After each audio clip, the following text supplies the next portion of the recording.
Good morning, everyone. I'd like to call this Basic Education Funding Commission meeting to order and ask Ms. Wilkin to please call the roll. Here. Here.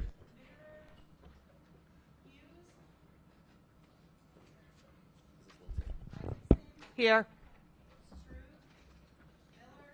Proxy. Proxy. Here. Here. Here. Proxy. Proxy. Proxy.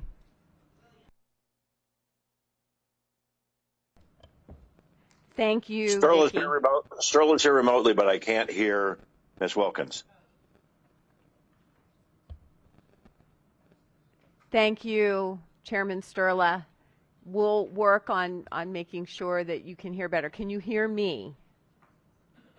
Yes, it was just Ms. Wilkins that I couldn't hear, so I didn't know when my name was being called. Very good. Please let the record reflect that Chairman Sterla is joining us virtually. I'm State Senator Kristen Phillips-Hill. I represent the 28th District in Southern York County and also have the pleasure of serving as the co-chair of this commission along with the gentleman, Representative Mike Sterla from Lancaster. And I want to thank today's host, the Hazleton Area School District, for graciously allowing us to use their boardroom. Today is the 6th meeting of this commission since we started taking our hearings on the road to hear from stakeholders all across the Commonwealth. And we have a packed agenda today, but before we begin, I would like to turn it over to our host senator, Senator Dave Argel, who is also the chairman of the Senate Education Committee, to offer some opening remarks. Thank you, Senator. Welcome to Hazleton. I invited this committee to visit here to visit the special needs facing this district. I thank you all for traveling here. I hope you find the hearing informative. Just to give you an idea of some of the special challenges here, let me say that same thing a different way. Bienvenidos a Hazleton, invité a este comité a reunirse acá para repasar las necesidades especiales que enfrenta este distrito. Gracias a todos por viajar hasta aquí. Espero que esta reunión le resulte informativo. Now, think about this. If you grew up in a Pennsylvania Dutch family like I did, imagine a teacher. It can be done, but it takes work to be able to communicate with her primarily Hispanic students every day. I suspect the teacher probably did a lot better than I did, but Nicole, my intern, thank you for helping me. I've been practicing a little bit since yesterday, but I know it needs a lot more work. Also, imagine a student who had never been exposed to English before suddenly moving to Hazleton and facing the special needs. I had enough trouble with algebra and English. Learning it in a foreign language just beyond my imagination. So again, we have some, I think, special circumstances here. I welcome the committee to Hazleton. Thank you for coming. Well, I guess I should say gracias and thank you for that, Senator Argel, and would like to welcome our testifiers who have spent a considerable amount of time and effort on their respective testimonies, and of course for lending their expertise to this commission to help us accomplish our shared bipartisan goals. And with that, I'd like to call up our first testifier, Mr. Kevin Busher. He is the Chief Advocacy Officer of the Pennsylvania School Boards Association. As you can see, Mr. Busher is joining us virtually. And Kevin, before we begin, can we please swear you in? And if you would, raise your right hand. Kevin, do you swear that the testimony that you are about to give is the truth, the whole truth, and nothing but the truth, so help you God? And if so, indicate by saying, I do. I do. Thank you. Kevin, please proceed with your testimony when you are ready. Thank you. Chairman Phillips-Hill, Chairman Sterla, and members of the Basic Education Funding Commission, thank you for inviting the Pennsylvania School Boards Association to testify today. On behalf of the more than 5,000 local public school leaders we represent, my name is Kevin Busher, and I am not only the Chief Advocacy Officer for the Pennsylvania School Boards Association, but also a former 9-year veteran of the Lower Dauphin School Board in Dauphin County. It is an honor to welcome you all to my childhood hometown of Hazleton and the Hazleton Area School District, where my mother, Linda, and father, John, spent over 70 years combined as elementary school teachers at most notably Hazle and Mr. Valley Busher, if Elementary. I could for just a moment pause your testimony and see if we could raise the volume. I think we're struggling, and I'm sure that the rest of the audience is struggling to hear. Thank you. That on Right. my end or your That end, is Chairwoman? that is much. It is on our end, and our Crackerjack tech team has remedied the challenge. So please proceed. Outstanding.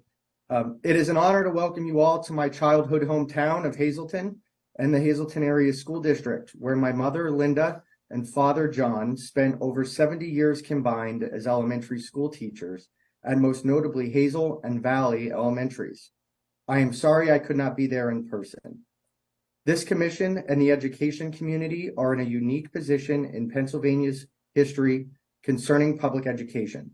Since the Commonwealth Court issued its landmark ruling finding Pennsylvania's system of public education unconstitutional, we find ourselves with a virtual clean slate as to what the future of public education could look like in Pennsylvania. Today, I'd like to share PSBA's view on what the future may look like. This commission has heard a lot, not only from testifiers at previous hearings, but from various education stakeholders about the state of public education funding here in the Commonwealth. But I wanted to start by highlighting some of the key data points that I think will be relevant to the commission's work as this process continues. School board members are very grateful for every dollar in state education funding over the last 10 years, not only from increases, but also from keeping these dollars in the public education system. However, these increases pale in comparison to the increases in mandated costs, particularly pensions, charter school tuition, and special education. As illustrated on page 3 of our written testimony, those 3 costs alone have increased by more than $6.2 billion over the last decade, while state and federal revenues intended to help pay those costs has only increased by $2.2 billion.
districts reported having at least one school building that was in need of major repair or replacement. 70% of school districts also reported postponing construction and renovation projects due to the lack of state reimbursement for school building needs. Next, over 93% of locally elected school boards from across the state have passed resolutions asking the General Assembly to provide them with cost savings for meaningful charter school reform.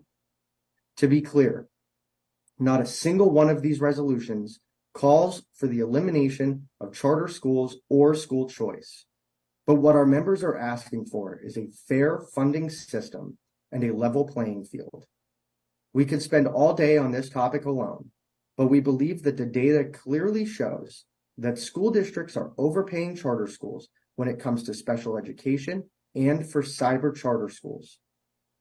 Fixing the flawed funding formula would create a situation where the state would create more public education resources without spending more money and allow school districts to invest in their buildings and classrooms. PSBA stands ready and willing to work with the Commission, General Assembly, administration, and the charter school community to find an equitable solution to this issue. Next is the need for broader mandate relief. Public education is easily among the most regulated public service industries, and rightfully so. Public schools are responsible for billions of dollars in public funds and for educating tomorrow's leaders, regardless of where they come from or what their situation is. While each individual mandate can be justified as implementing an important policy objective, the combined effect is a myriad of mandates imposed on schools and creates an unwieldy and burdensome framework which drains money and often staff time away from our classrooms, results in higher property taxes, and negatively impacts local decision-making. Our members would welcome relief from some of the costly and burdensome mandates placed on them, or at the very least, increases in state funding intended to help pay the costs associated with them. The last few years have also shown how important funding is to help schools address student mental health needs and school security. In the 23 State of Education report, addressing student mental health needs was identified as one of the biggest challenges school leaders faced in the 22-23 school year. Unfortunately, this need is not going away anytime soon. School leaders anticipate student mental health issues to be present for the foreseeable future. Investments made in the last several state budgets have been crucial to helping schools address those needs. More than 81% of school districts reported being able to provide their students with additional mental health supports that they would not have otherwise been able to provide without state resources being available in the 22 budget. We urge the Commission to keep the mental health and security needs of students in schools in mind as you finish your work. Finally, there has been a lot of discussion among public education advocates and critics about the best way to help students in struggling schools. While a lack of resources is a common trait among struggling schools, it is not the only one. The Community Engaged Schools model, which has been mentioned by several prior testifiers, is built with the understanding that students often come to the classroom with challenges that impact their ability to learn, explore, and develop to their greatest potential. Community Engaged Schools focus on what students in the community truly need to succeed, whether it's access to free healthy meals, healthcare, tutoring, mental health, counseling, or other tailored services before, during, and after school. Community Engaged Schools identify these needs and then bring together academics, health and social services, youth and community development, and community engagement. While additional resources should be directed toward struggling schools, another piece of the future of public education funding should include finances to fund the proven Community Engaged Schools model. PSBA, our members, and member affiliates stand ready to assist the Commission, General Assembly, and the Shapiro administration to accomplish the monumental task of reshaping the public education system in light of the Commonwealth Court's landmark ruling. Thank you, and I'll be happy to answer any questions you may have. Thank you, Mr. Busher. And I would like the record to reflect that Representative Topper is joining us virtually. Questions, members? Senator Argyle. Thank you, Senator. Kevin, we have some difficult decisions facing us in the next few months when we conclude our work. Looking at the prior commission many years ago, they were pretty much laser focused. We're being asked two things: either stay very much on point with the formula, or there are folks who would like us to take a much broader look at this. If you were king for a day and you could get us to agree to just one change to help our public schools, what would that one thing be?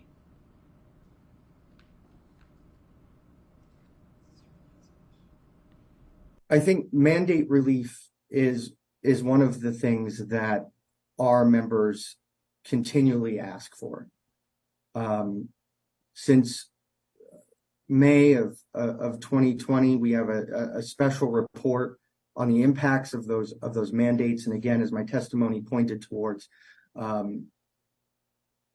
these mandates, while at their face initially seem to carry significant weight and have meaningful value to them, when you put them all together, they drain funding away from the classrooms, and more importantly, they often drain administrators' time and teachers' time away from the classroom towards varying objectives that aren't necessarily to the core mission of education.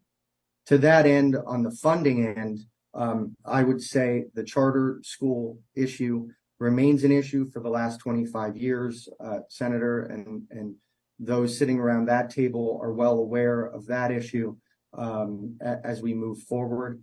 Again, we stand ready to work with all the stakeholders involved with that discussion in finding some meaningful reforms around cyber in particular, but charter school reform overall.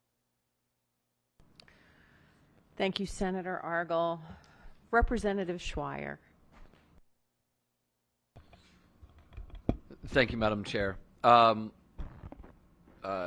Busher, I appreciate your testimony, and I'm struck by, once again, for the seemingly, sixth or seventh time we've heard a testifier talk about facilities and its overall impact on school districts' budgets and school boards' budgets and those concerns.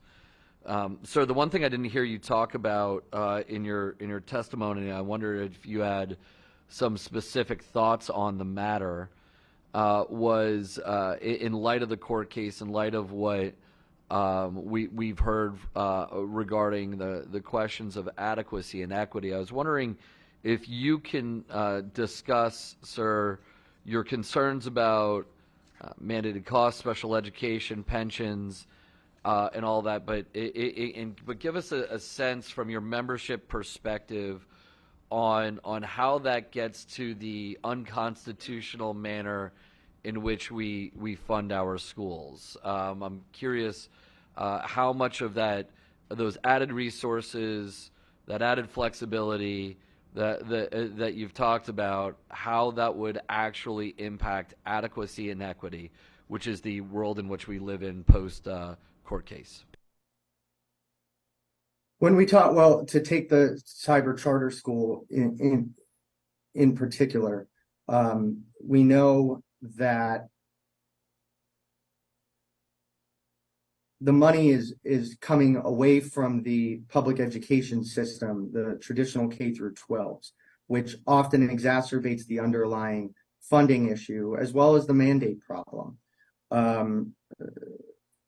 As we move further away from our core mission to educate all students in the best way possible, with the funding that is given to us, every little mandate stacked on top of itself exacerbates that problem. So if we have a a school system that is understaffed, and then we put a mandate on top of that school system, it pulls that administrator and that teacher away from the classroom, thus creating an inequitable system.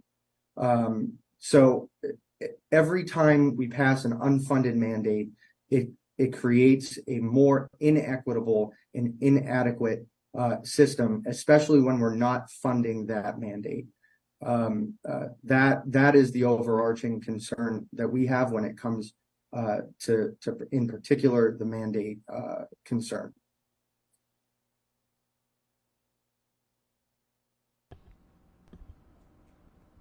I think I'm good for now, ma'am. Thank you. Okay. Thank you, Representative. Representative Sturla, virtually. Thank you. Kevin, there's three issues you touched on that I want to talk a little bit about. One is the community schools model. And would you suggest that there be some factor put into the basic ed formula to compensate for that on an ongoing basis? Or is that one of those things where there needs to be an infusion of money up front, and then after schools have that model in place, they would basically use the same dollars they normally would, and it could take care of itself? I think the community schools model is driven at its heart by what that individual school building and school district need. So however it is funded, we would urge for local control so that those administrators, those school board directors can make that decision, can make the decision on what best impacts their local school building, that classroom, and their overarching school district. So whether it's infused at the front end or whether it's built into the overarching formula, our ask for the community engaged schools model would be not that it's mandated that the money goes to a particular program, whether it be healthy meal, free healthy meals, or a healthcare initiative, that it would be driven out in a way that makes it locally decided, because those school directors, those administrators, those superintendents are the ones that are on the ground that understand what that maybe cohort of students, or that school building, or that grade level need in that particular year for that particular building. So however it is driven out, whether it's an infusion on the front end, or whether it's put into the formula, our ask would be that it's a locally driven decision. Okay. And then Representative Schwer touched on the facilities issue, and I think we have heard that time and time again. And I'm assuming that you believe that the sort of general maintenance of a building should be part of the base funding that school districts get every year, because that's an ongoing every year kind of thing. But then the question is, if the funding for new construction or major renovation gets bifurcated from the BEF, which it currently is, there's the opportunity for it to just not get funded some year. And we go, well, but we put money into education. Should there be, we can't force this, but as a commission, we can recommend things. Should there be some type of link there? Because if you don't fund those issues that are bifurcated, whether it's PCERS or facilities or special ed, them not being funded just means you're going to suck money off of the money that you're putting into basic ed, and you really aren't, you're kidding yourself. Is that a correct assumption or a fair assumption? Our concern would be that, as we've seen in the past, that it would become part of the every year budget negotiations and could potentially become what I often refer to as a political football.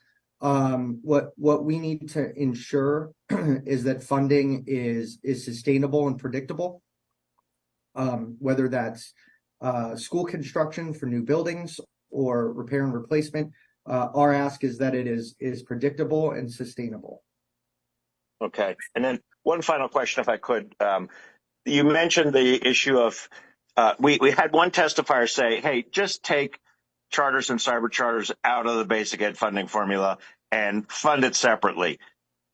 But I think you basically said, well, actually correct the way we have to fund it, because if you just take it out and you don't change the formula by which we fund charters and cyber charters, it's still sucking $1 billion a year out of the education system that is public schools as we know them, the bricks and mortar public schools. And that's dollars that you could use for a lot of other things. What we could use to help convince the courts that we're actually paying attention to basic ed and the funding formula and the way we do things in the state of Pennsylvania. And so rather than sort of punt and say, well, it's been 25 years, no one fixed the formula yet, just go ahead and fund it outside of the formula, we should actually fix it. And then you can be the watchdogs on a yearly basis as to pushing that money back out to those charters and cyber charters. I think for us, again, not to sound like a broken record here, I think ensuring that the funding is specific, pardon, sustainable, predictable, and quite frankly, that it's also predictable and sustainable for the charters and cyber charters, that they're able to predict their budgets as well.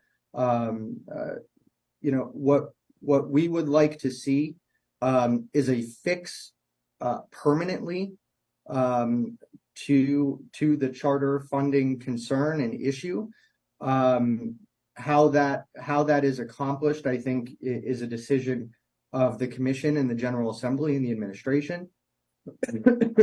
Pardon me. I think we have House Bill 1422, which passed the House, which has its own funding mechanisms in there. We've heard prior testimony of reinstating the reimbursement. What we would urge this commission, if it decides on any of these issues around cyber charters in particular, is that it's sustainable, it's predictable for both traditional K through 12s and for the charter community, and that it allows for our traditional K through 12s to be able to track that funding that might go out the door to cyber charters in particular, and make it accountable and able to be tracked. Okay. Thank you very much. Thank you, Chairman Sturla. Next, Representative Isaacson.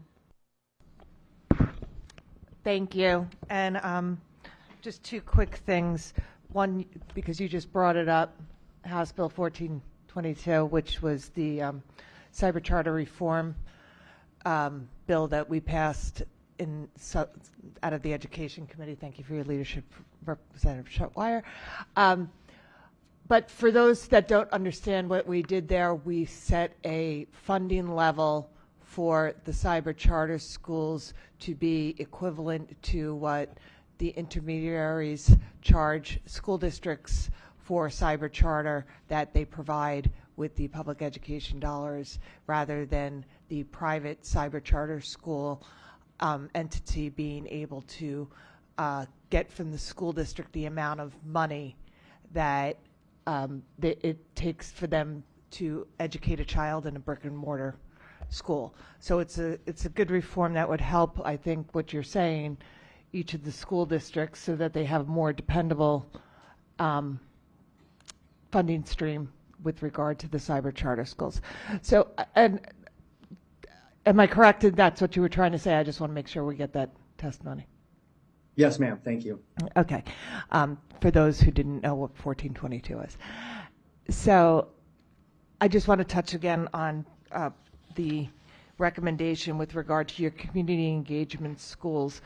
This testimony we've taken thus far has around the state so far has touched on many issues, including mental health, language barriers, economic barriers that face schools, and it's not equal per school district. We've had lots of testimony about some of the school districts that have so many challenges, especially with immigration, especially with the poverty levels that they deal with.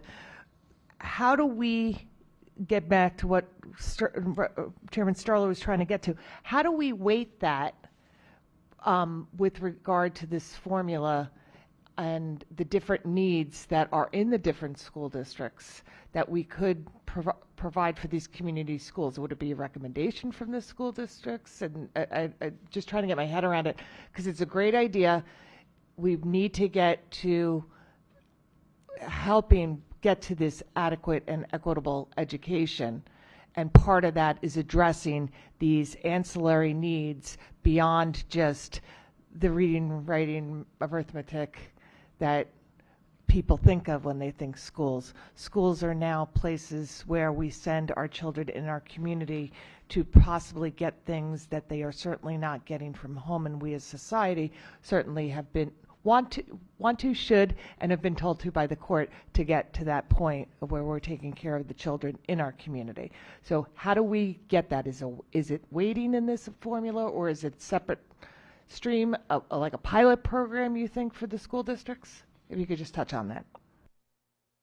Absolutely. So over in the Senate, and I believe it passed through Senator Argles and Senator Williams' Education Committee, there is a bill that does the pilot program for community engaged schools. We would urge passage of that out of the Senate over to the House and consideration for that to see how exactly it would work throughout the Commonwealth. And Senator Isaacson, or Representative Isaacson, I gave you a promotion there.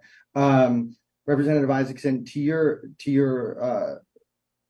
the fundamental part of your question, PSBA is happy to work with the commission on if that is the way the commission would like to go, and in funding the community engaged schools model to figure out the best way in which to implement it, and whether it's to weight it or infuse funding on the front end. We're happy to engage in that conversation as we move forward, because as we sit here right now, I can't tell you which is the best way to go with that. I know that we have engaged with the Senate on the pilot program, which again has passed the House, or passed the Senate Education Committee, and is awaiting action in the Senate, I believe on second or third consideration.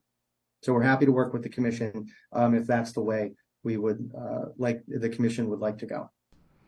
Okay, thank you. And I do look forward to working with you on that, because again, we need to deal with the equitable education, and we need to recognize that not all children have equal opportunity here, and we should find a way, and we're being mandated by the court to find a way that they do. Thank you. And Representative Rice, to your overarching point as well, we've seen a piece of this with the mental health funding dollars and how it was driven out to the schools, and how they were able to make locally directed decisions on how that impacts schools, as well as with the school safety and security money.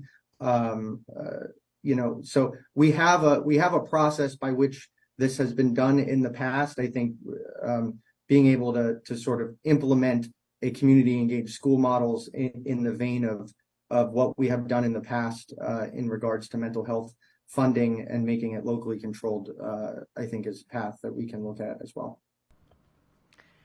Thank you very much, and would like to note that we have been joined by Executive Deputy Secretary Angela Fitterer, and the piece of legislation referenced was Senate Bill 97. It has received second consideration and awaits further consideration in the Senate Appropriations Committee. With that, I'd like to turn it over to Senator Rothman for a question. Thank you, Mr. Bushner. On your, I guess, fourth page of testimony, you have the growth in expenses from 2011 to 2012, 2011 to 21, 22. So a question about this chart. Can you tell me, just in general, school boards in Pennsylvania, school districts in Pennsylvania, what percentage of your expenditures or your expenses are salaries? It says here that roughly 15.7% is salary. No, that's increase. That's the growth of those expenses. Of your school district's annual spending, how much are actually salaries? This chart, it would be helpful to have what percentage of your budget is pensions, charter school tuition, special education salaries. A 15.7% increase, which doesn't look like a lot compared to the other ones, if it's on 80 or 90% of your expenditures, is a lot more significant than a 400% increase in something that might only be 5%. Could you get that for us? I've asked other people for it, but it'd be helpful to have, and I know every school district may be different, but it would certainly put this in better context for me, if that would be possible. I'm happy to run that down for you, Senator. Thank you. On the second to last page of your testimony, you have a statement in bold that says, as a recommendation, do not mandate mergers or consolidations. Quote, the state should recognize that mergers and consolidations may not have significant financial savings. Where is that conclusion come from? We know that through other states that have done this and other school districts that have looked at this, there is often not the significant savings that we believe occur, because when you consolidate, let's say you consolidate 5 superintendents into one superintendent, for example, that doesn't necessarily mean the superintendent's salary stays the same. Well, but right? you have 4 less superintendents, which I'm sorry, you'd say have that again? about, in your example, that's about an 80% savings. If you have 5 superintendents, you go to 1, that's a significant savings.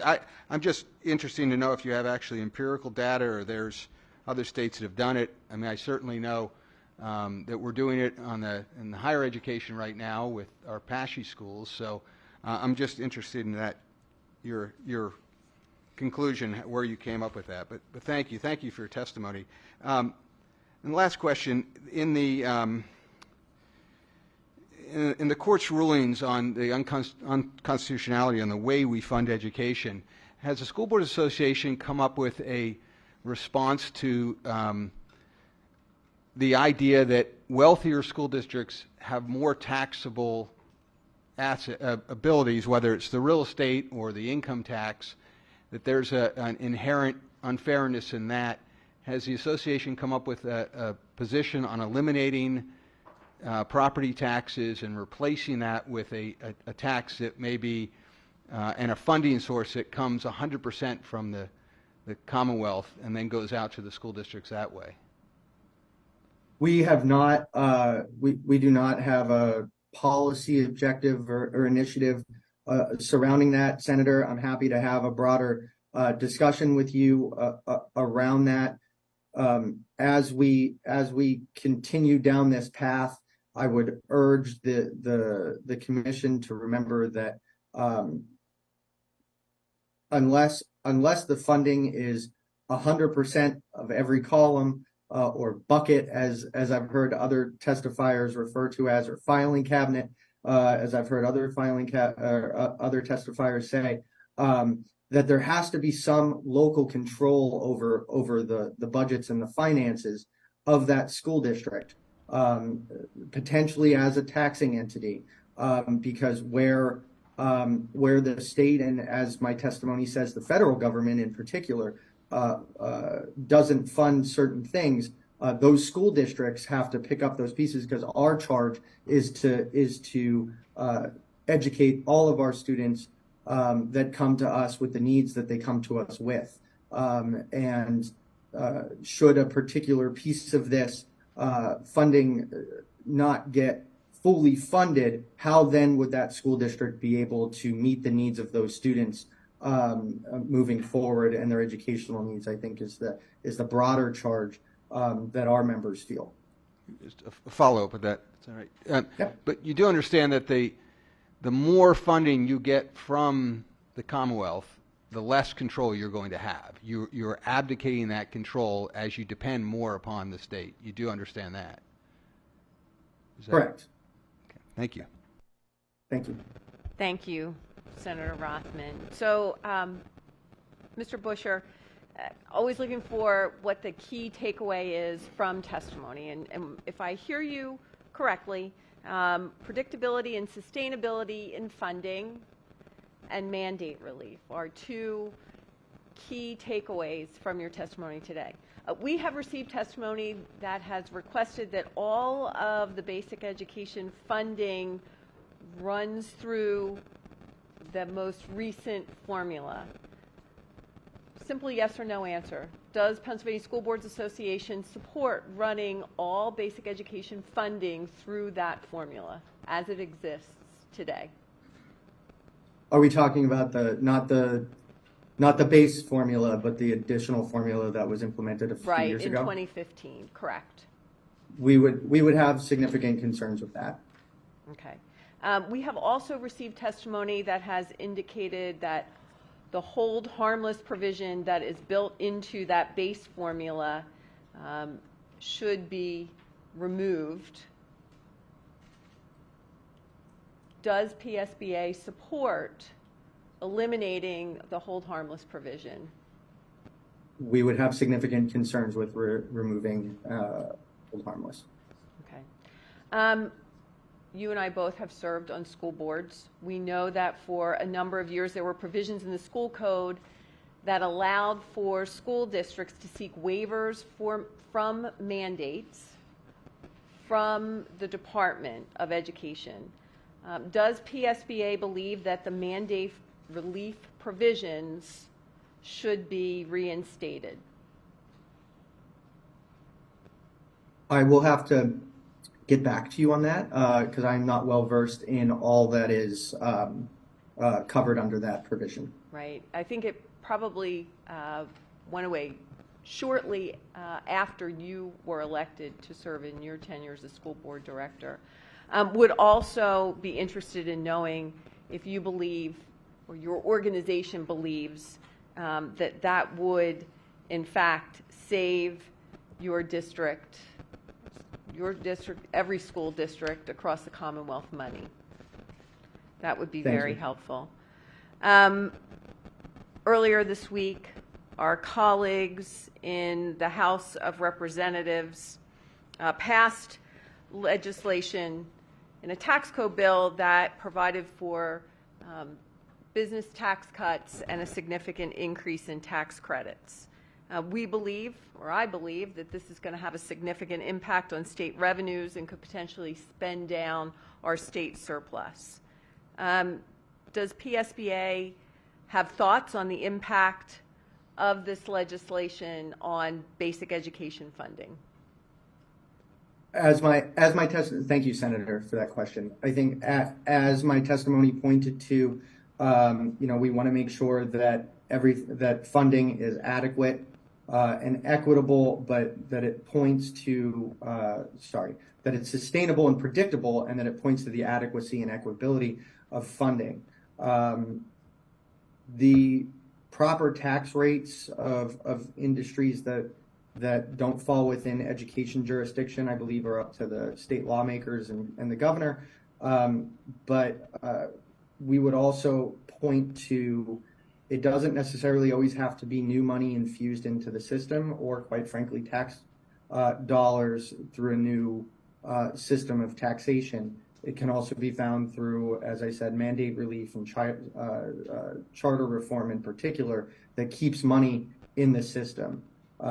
So as we move forward, we're happy to work with this commission and the General Assembly and the governor's office to make sure that any bill that passes and gets the governor's signature maintains sustainability and predictability of funding for our Commonwealth school systems. So you want to assure that the state's finances adequately provide for the Commonwealth's ability to invest in our state's public system of education. Is that correct? Yes, ma'am. And did you just state that there may not be a need for additional dollars, just retaining the dollars within the current system? Is that correct? I believe that there are places where we can find savings in the current system. That doesn't necessarily mean that new funding will not need to be infused into the system to meet the adequate and equitable provisions of the Commonwealth Court case. Very good. Thank you. Thank you very much for your testimony here today. Thank you, Senator. And with that, we will turn to our next testifier, and that is Mr. Michael Kelly with the Pennsylvania chapter of the American Institute of Architects. Welcome, Mr. Kelly. He is here with us in person. And Michael, don't sit down. Before you begin, if you could raise your right hand and let us swear you in. Do you swear that the testimony that you are about to give is the truth, the whole truth, and nothing but the truth? So help you God, and if so, indicate by saying, I do. I do. Very good. Thank you very much, Mr. Kelly, and please proceed with your testimony when you are ready. I will tell you that everyone up here has received your testimony and had the opportunity to review it, so if you could summarize it, we sure would appreciate it. Thank you so much. Thank you very much.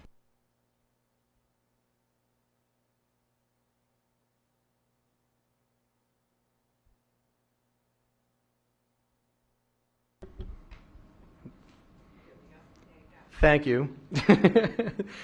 Thank you for, certainly for having me today. I believe we do have some images that we may kind of quickly show to sum up some of our unique perspective on basic education. So go ahead and just kind of keep moving forward. My name, as I said, is Michael Kelly. I'm a registered architect in Pennsylvania, an accredited member of the Association for Learning Environments, and a principal at KCBA Architects that specializes in school construction. This is me in 2017. We had a very similar talk with senators and representatives at the time about the state of school funding. I can tell you since 2017, there's not a lot of change that has happened in very many schools. A lot of the schools that we've seen, a lot of the challenges that school districts face are very much still there. The next image will show in 2019, I was asked to be on the school safety committee by Governor Wolf at the time. So I have a very unique opportunity and knowledge in school safety as well. The next image, I believe Representative Schweier will appreciate. I am a public school educated in Allentown, Pennsylvania. My father was a teacher there. My wife's a speech therapist. My children are in public school in Pennsylvania. So again, this is a very big passion of mine, and I really appreciate your time. If you go past the next two, and we can start to show some of the images of schools that are still in existence. These are some recent photos, and if you kind of just go through all of these are the states of some of our classrooms. Basically spaces that were just carved out because not only are the conditions of the schools in disrepair, but there's not enough room. There's not enough space. Oftentimes we talk about mechanical systems and plumbing systems, and those are all very important. But as education is changing, as the needs for special education continue to grow, a lot of these buildings just simply run out of space. If you stay there a second, that's not a classroom, that's a hallway. That's where some of the most sensitive education and practices are happening. Students that need a little bit of extra attention are being pulled from a classroom and then being instructed in a hallway.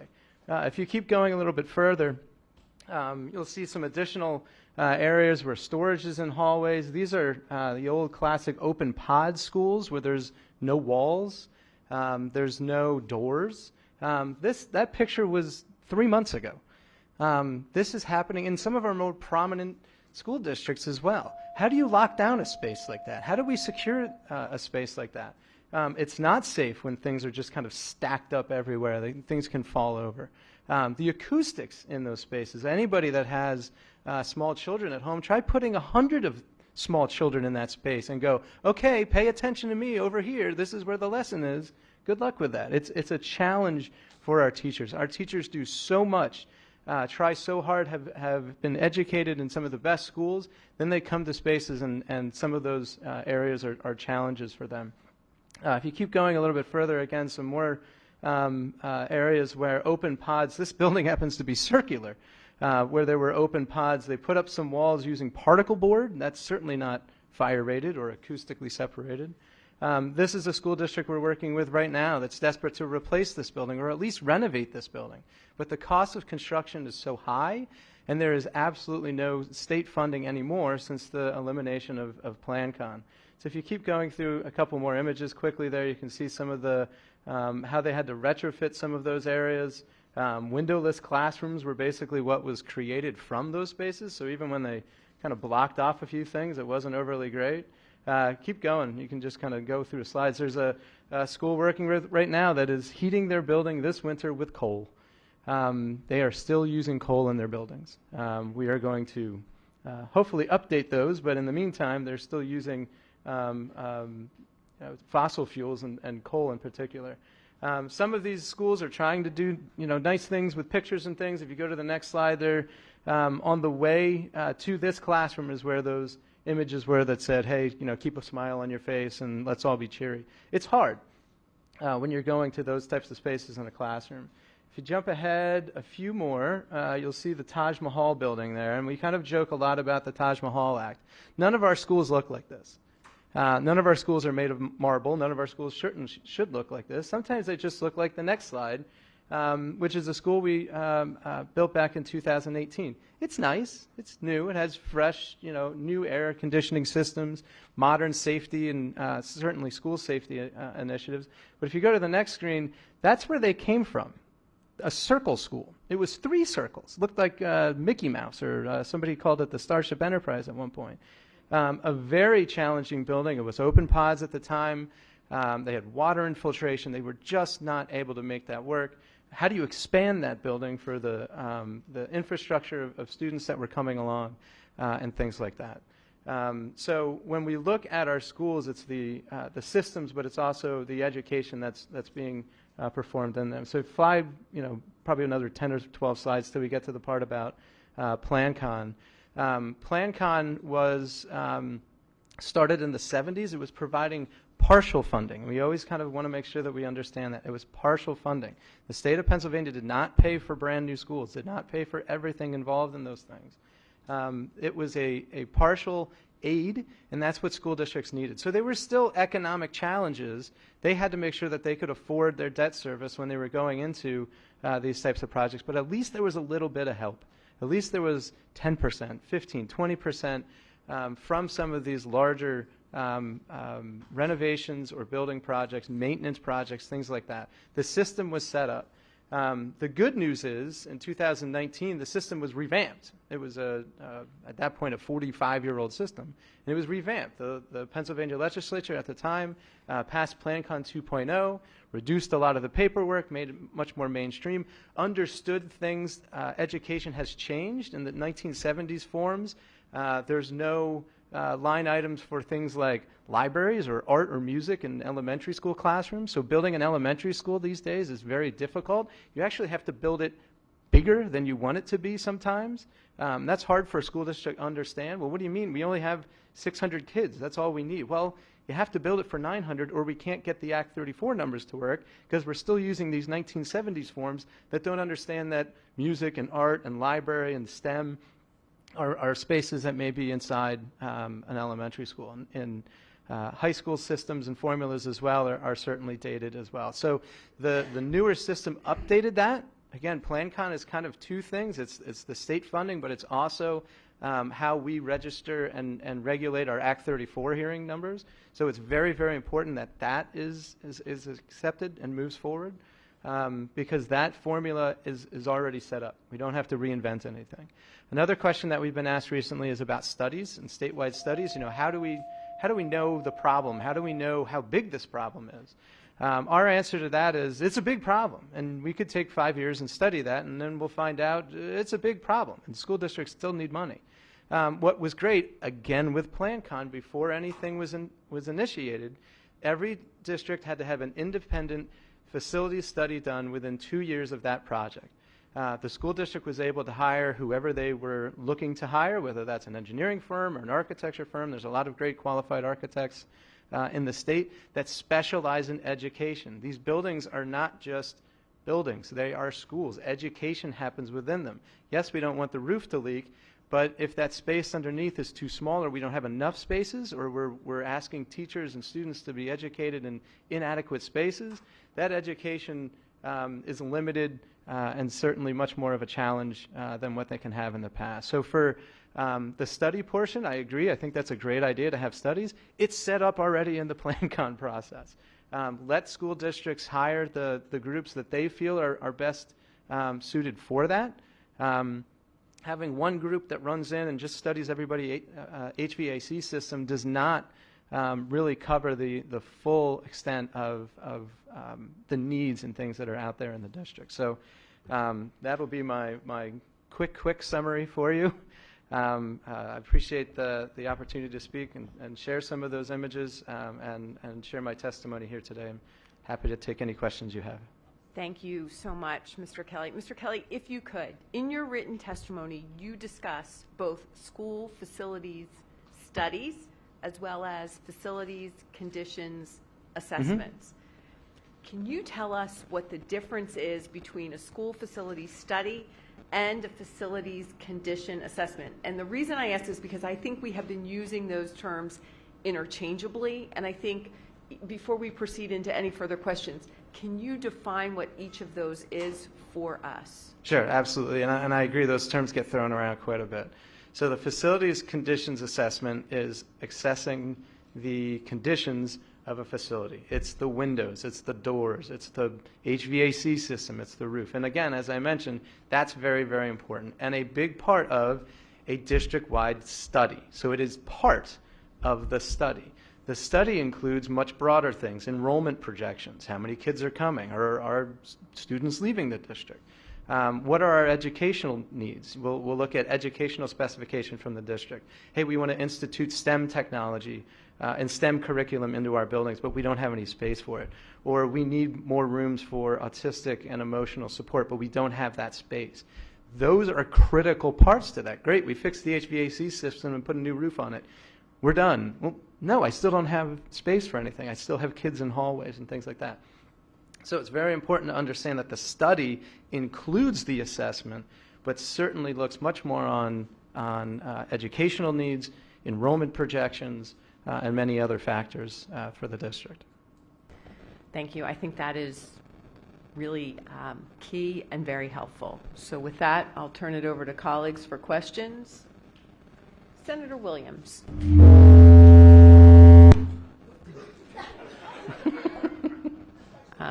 Apparently the tugboat has pulled into the district. Yes, thank you. Here we go.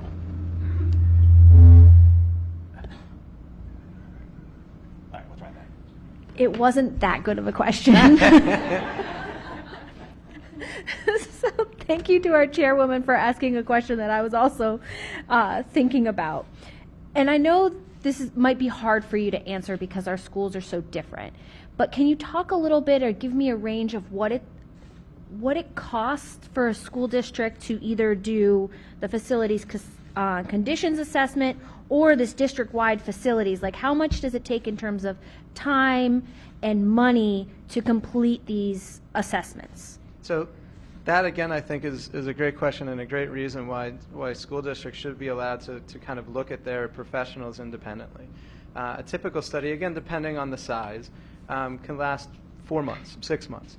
But oftentimes that includes a lot of interviews with teachers, principals of buildings, and things like that. Community members are often part of those studies as well. We're doing, 5 or 6 right now. Some are smaller groups, which just kind of administrators. Some we're working with task force on renovation design for high schools. What are needed in our sports? What are needed in our music and arts programs and things like that. So an individual district working with a partner can acquire that information in 4 to 6 months. The costs of those things very much vary depending on what you're looking at. Again, how many buildings? Some school districts have 20 or 30 buildings, some districts have 3. So oftentimes we look at those things on our end on just time. 3 buildings, it's certainly going to cost a lot less. It's not hundreds of thousands, it may be $10,000, $20,000 for a typical smaller middle school district. maybe 30 or 40 if it's a school district, say like Allentown, or we recently did one in Altoona that had 18 school buildings.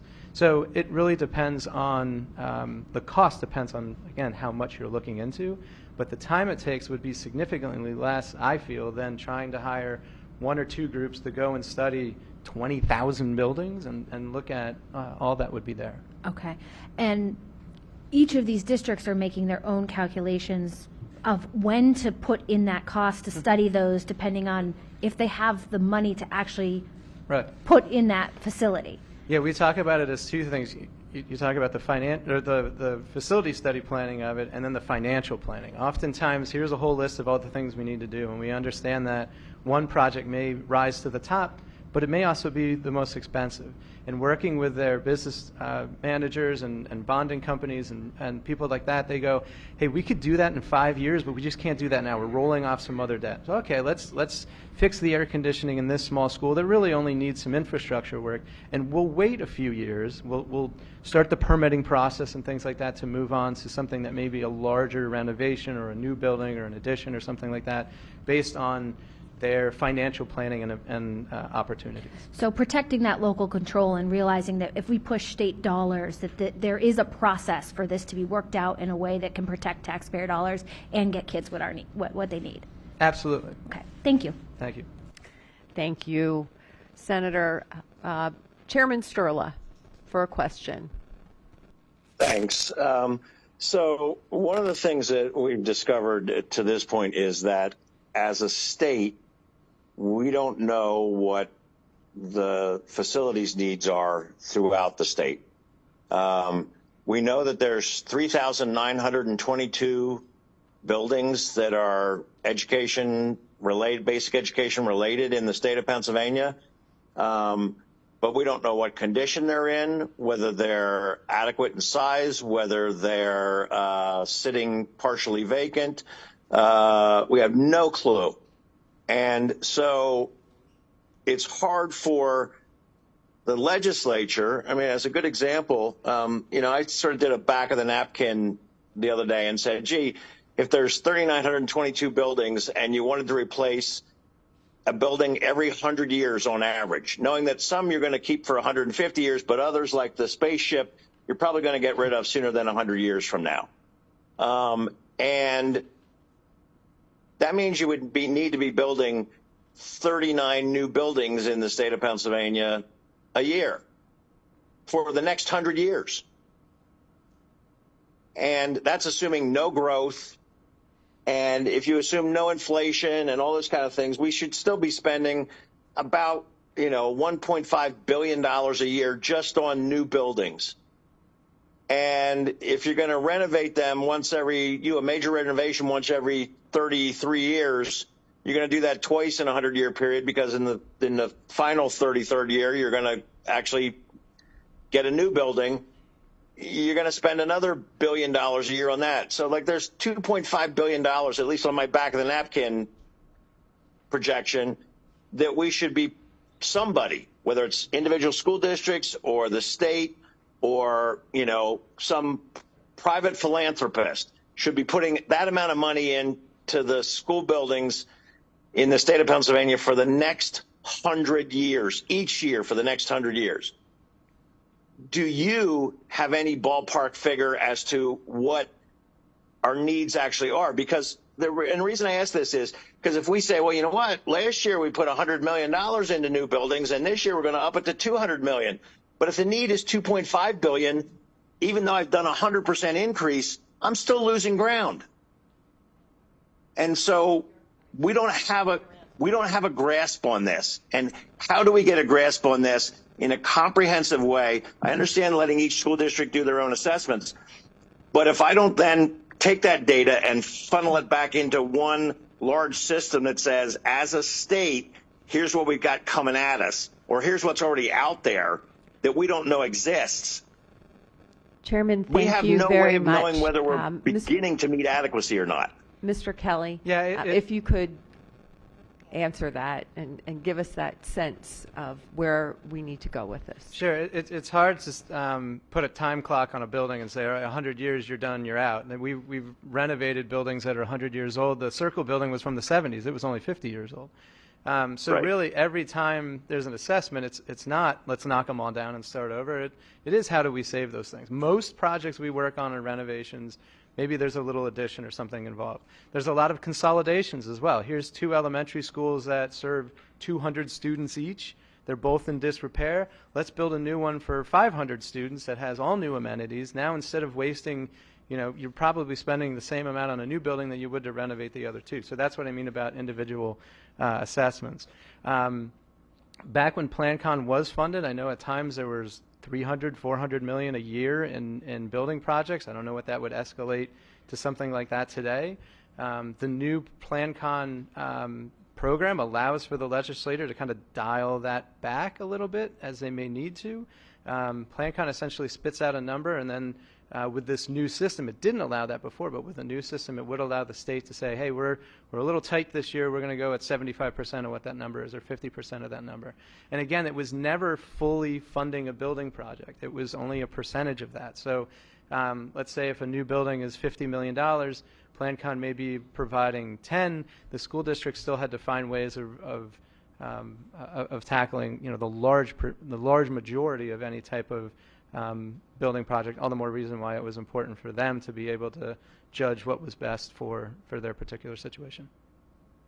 If I could, though, that's part of why the courts said our current system is unconstitutional, because there are kids sitting in hallways, and there are kids sitting in buildings that have asbestos and lead, and so the system that we had wasn't working. I guess what I'm asking you is, how do we assess how much we need to make a system that deals with facilities that works? I get your point about it wasn't successful in the past. I can tell you it's worse now since PlanCon stopped. So I think fair funding has always been an issue statewide, let alone fair funding within PlanCon. PlanCon did have a little bit of an aid ratio percentage that would be added or slightly sometimes deducted from school districts that may be a little bit more affluent. So there was a little bit of a dial even within the own system based on aid ratios and things like that. So again, it's been made harder with the removal of that. I think the new program would certainly help with a lot of the other things I'm sure you're hearing today, and statewide funding for just education in general is certainly important too. Thank you. Thank you very much, Chairman Sturla. Thanks. We need to move on to Representative Isaacson. Hi, how you doing? Picking up where he left off. Okay, we have this equitable issue, and we have the issue of the facilities in different areas across the state. I'm from Philadelphia. Okay, we have aging infrastructure. It's an urban setting. We're landlocked in many areas, especially my district. I also have a growing district, catchments in my area of my district. So when I say this, I'm talking about we don't have the ability to go do new construction. Worse, in some of the urban settings, and I'm sure Representative Schreier would agree with me, we have an issue of just the basics of bringing these buildings up to code. My superintendent in Philadelphia testified about him arriving, and we don't even have air conditioning on 95-degree days in brick buildings. And partially the reason we don't have it is because there's not the electrical infrastructure that's even available, much less HVAC or anything else. That, I think, goes to an equitable and adequate issue. I would love if everybody could have new construction, and we could definitely make room for STEAM centers, but we have children they're in basements that are overheating because that's where the boilers are. When we're doing this formula, and it has been talked about creating a Plan Con. We have Plan Con 2 coming out of the House, but in a different sphere than new construction or providing some funding to assist school districts in a bonding. How do we address to give a proper area that is quite frankly habitable for students to learn, much less even making something as your Taj Mahal. But we have, as you showed, open exposed piping, open exposed electrical, asbestos falling on desks, lead coming out of water fountains. That's just basic. So do we put that in this funding formula as a weighting, or do we go something outside of Plan Con so they're not competing for the available funds? It's all You've been through the Wolf administration. You testified about earlier. You've been through this whole thing. So we haven't been able to get there. How do we get there? Because we now have this issue with the courts before us. Yeah, with the previous Plan Con funding, it addressed all of those things when it came to the safety issues, asbestos issues, lead. All of those things had to be remediated in order to get a nickel of state funding to assist in those building projects. So it was part of a requirement, and we could certainly increase that requirement and say, all right, if you're doing those things, you have to have a certain level of indoor air quality presented in all of those buildings. We work with a lot of the districts right outside Philadelphia that have very similar conditions in their buildings. Again, there's an assessment of the building itself. Are we keeping it, or are we moving on from it? If we're keeping it, then there's an immediate need to go in and renovate those types of spaces with new HVAC. Some of those things can be done over summers, depending on the size of the building. Oftentimes they need to be planned well ahead, especially now with long lead times on items. But you made a very good point about it's not just air conditioning. We saw one district that just went out and bought a whole bunch of window air conditioners. Well, that didn't really work. In fact, one of the photos I had in here was a window air conditioner in a window. The window next to it was open. The heater was running because it was March, and they said, well, the heat still runs in March, even though it was a hot day in March. So you had heat going, air conditioning going, the window was open, and it was all this noise and all this energy being lost. So having those assessments of those buildings and then going in and starting. Philadelphia obviously is the biggest district. Start at the top, work your way down, and start with every single building you can. Fix what you can, move on from where you can't. You've done some great, Solace Cohen. There's a couple of other new buildings that, one building was built to replace 3. When you can, those types of initiatives are fantastic. And we certainly have the school districts going to help plan with this, and I'm going to be very quick because other people have questions. But my question that we have to really figure out is, how does Philadelphia, Allentown, all the districts that have financial issues as well as age issues as well as space issues, how do they compete in Plan Con with Cumberland Valley or someplace else that they can go and build a beautiful new building, and they but they're going to, and they should be able to have access, because everybody should have access equally. How do they compete with that to get the funding? Do we make that a priority? Like, if you have this issue, that you go first? Yeah, right now the only ratio for that is the aid ratio within Plan Con, and that's looking at your MERV rate, your taxable rate, and things like that. So working in Allentown and say working in other districts that maybe right next to that has a lot more ability, their reimbursement is significantly less.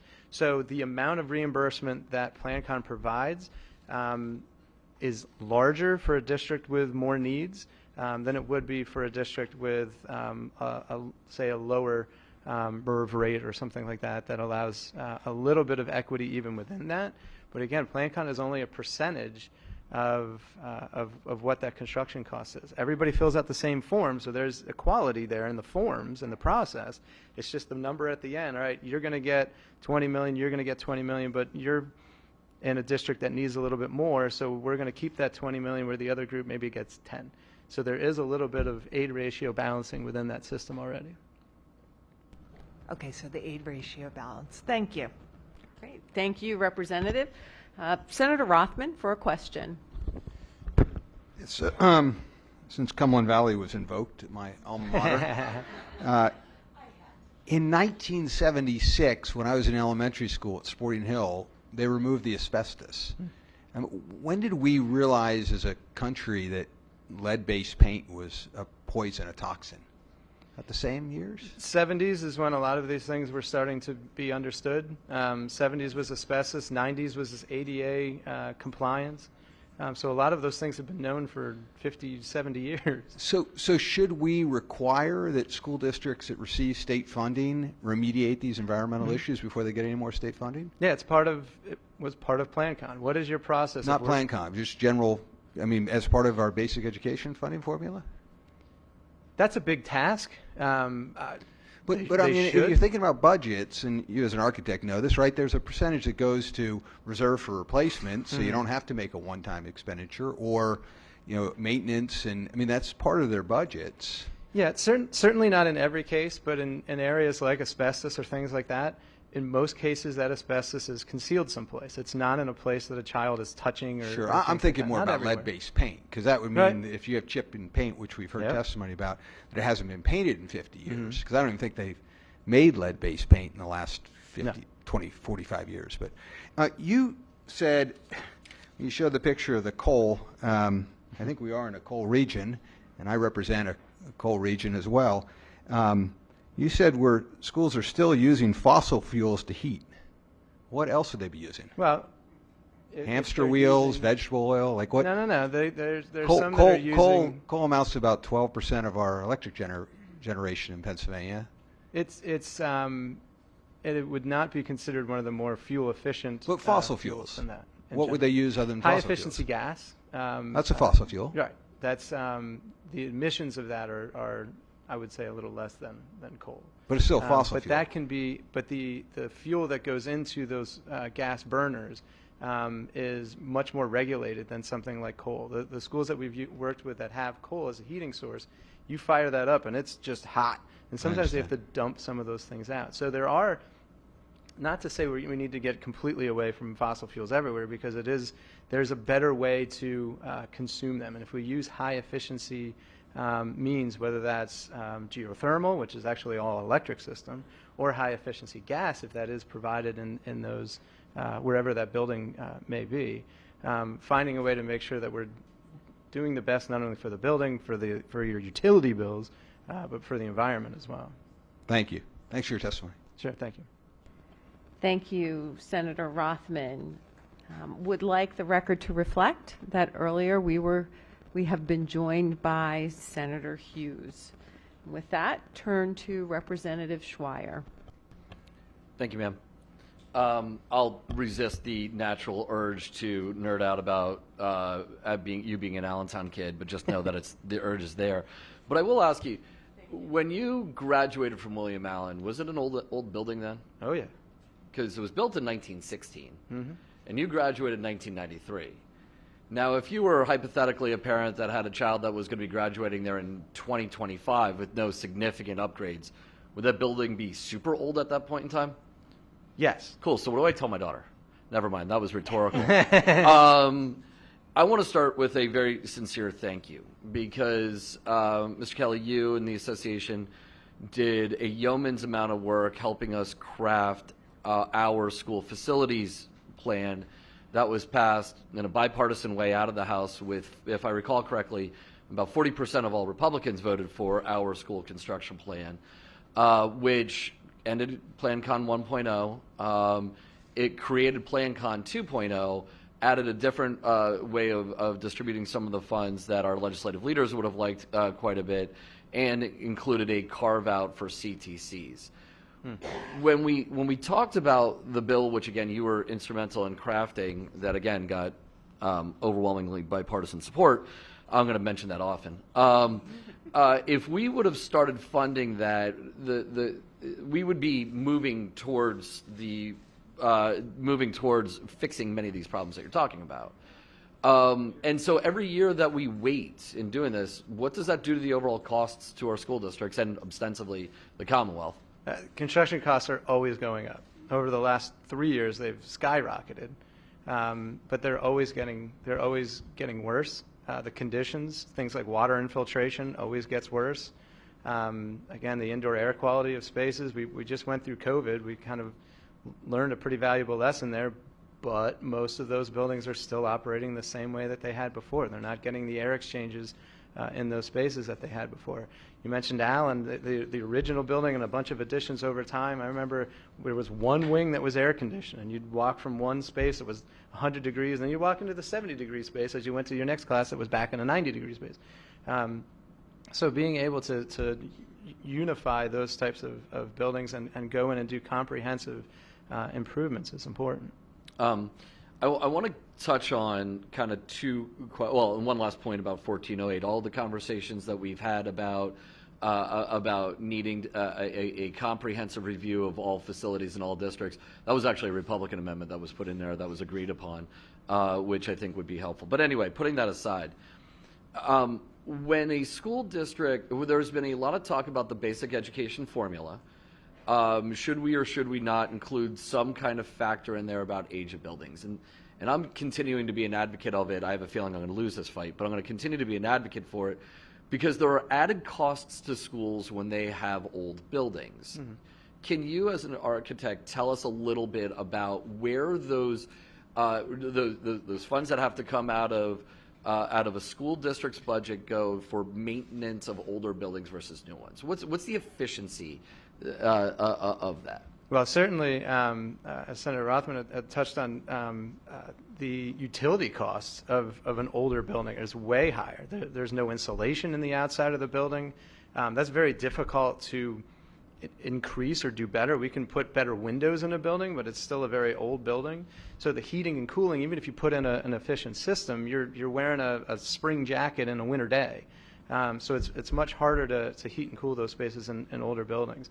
I would tell you in an older building that has not been renovated in a long time, that's something that certainly is a financial detriment. There are older buildings that have been renovated that would be fine. So if the original building was from the 40s, but they renovated it in 2010, okay, I would use that 2010 date in your formula, not the 1940s date, because hopefully they covered a lot of those things. But there's way too many buildings that were built in the 60s and 70s and just haven't been touched. Representative Isaacson talked about air conditioning. Well, that also includes the electrical system. You go into a lot of schools and classrooms, they may have one or two outlets in a wall, and so they've got extension cords all over the place and things like that. Well, now bring in, even as energy efficient as it could be, a brand new air conditioning system. Well, now you need completely new electrical system. So that basic infrastructure of that building goes away. The plumbing that's providing fresh water to students, and again, ADA compliance in our restrooms and things like that are certainly not set up. Americans with Disabilities Act was 1992. So anything before that had to be retrofitted, and if it wasn't, it's probably still in non-compliance as it is today. So you make a very good point about understanding the older buildings, but I would certainly talk about when it was last at least renovated or some sort of addressing was done to those. Thank you, sir. And one very last point. We talk about adequacy and equity. So we see in our overall, the BEF is the fundamental way that we drive funding out from the Commonwealth to our schools. We are adding another, to use Mr. Bush's line earlier, an unfunded mandate by not helping those older schools. That is they have to maintain them. We're not helping them. I want to ask, and this is not a setup question because I honestly don't know the answer. Are there more of a cluster of those older, dilapidated, or older, unsafe, or older, just unrenovated buildings in the most at-risk districts from your general experience? Absolutely. I mean, there are districts that are side by side, and it's night and day between their facilities and another district. So when so in our world, from the subsequent court hearing about with a focus on adequacy and equity, not only are we putting the most at-risk students in the oldest and most dangerous buildings, but there's a concentration in the poorest districts of the most amount of those buildings. I would agree with that. Okay. Thank you very much, sir. Thank you, Representative. Senator Argyle for a question. Here in the Hazleton School District, a building called the Castle. It was their old high school, and they are very, very proud of it. I think Representative Watro's staff is here. I suspect it's probably where Dane went to high school. Pottsville High School, 90 years old. Again, very, very proud of it. in all the years that I've represented Pottsville, I've never heard anyone suggesting replacing that building.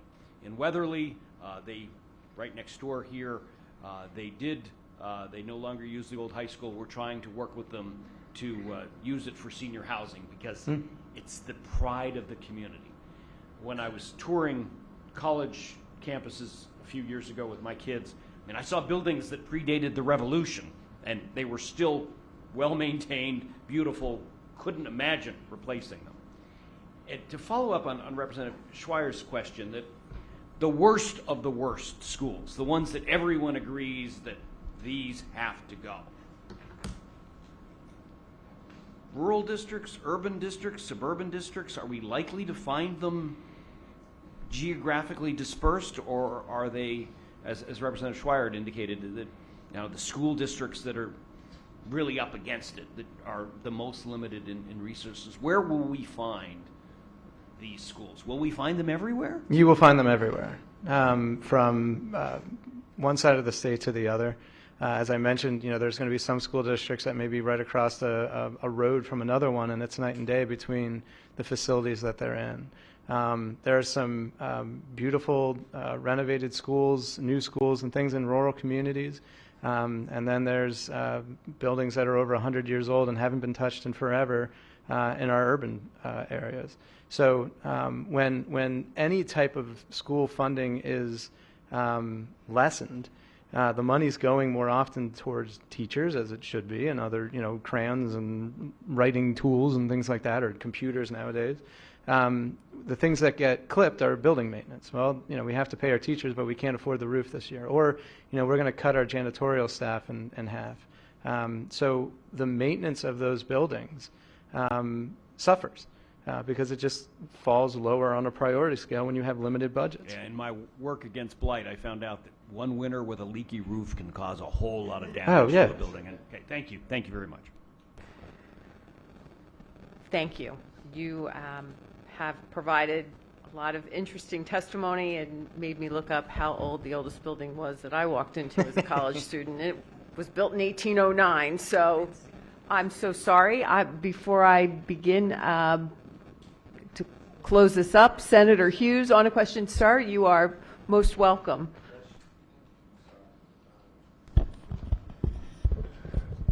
Michael, it's good to see you, sir. Thank you very much. So having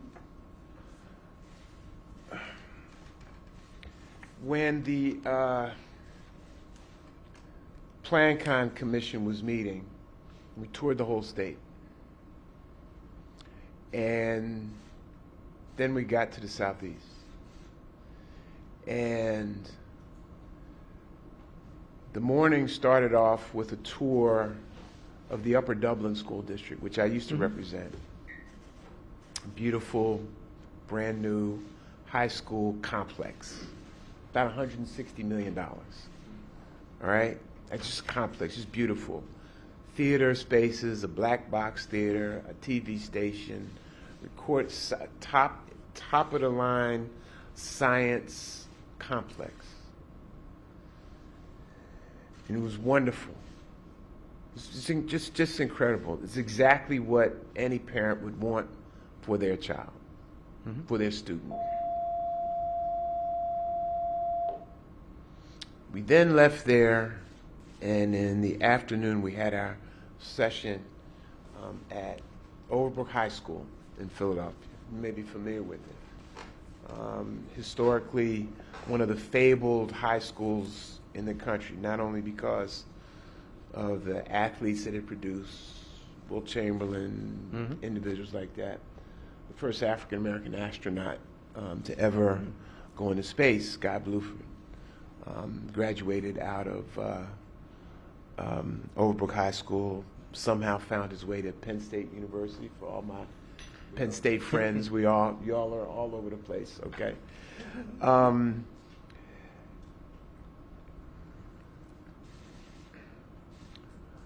The 4th and the 5th floors at Overbrook High School are mothballed. They're shut down.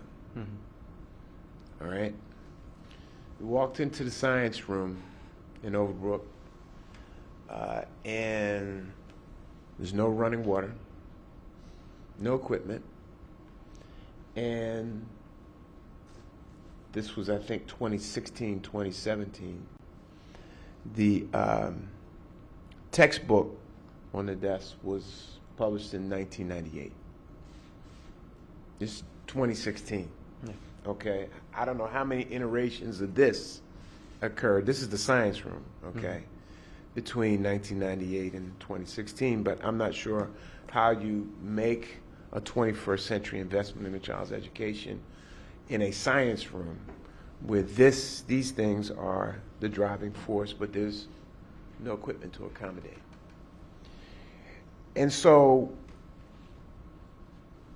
that will never leave me. That moment will never leave me, nor will the story of Dean Pagan, who's a 6-year-old, 7-year-old student in a Philadelphia school who had lead chips falling from the ceiling onto his desk. Well reported, well documented story in the Inquirer, some excellent reporting done by those journalists, and that he consumed those lead chips. He ate those lead chips because they fell on the floor. They would make a messy space around him. He didn't want a messy space around him, so he's just somehow, as young children do, wind up, I guess the first place is you eat, right?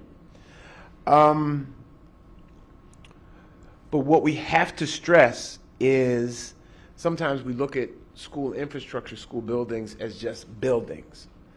But when they have to close down, as we've had a proliferation of those circumstances of which you're well aware, and I think this commission is well aware, that's lost class time, that's lost academic time.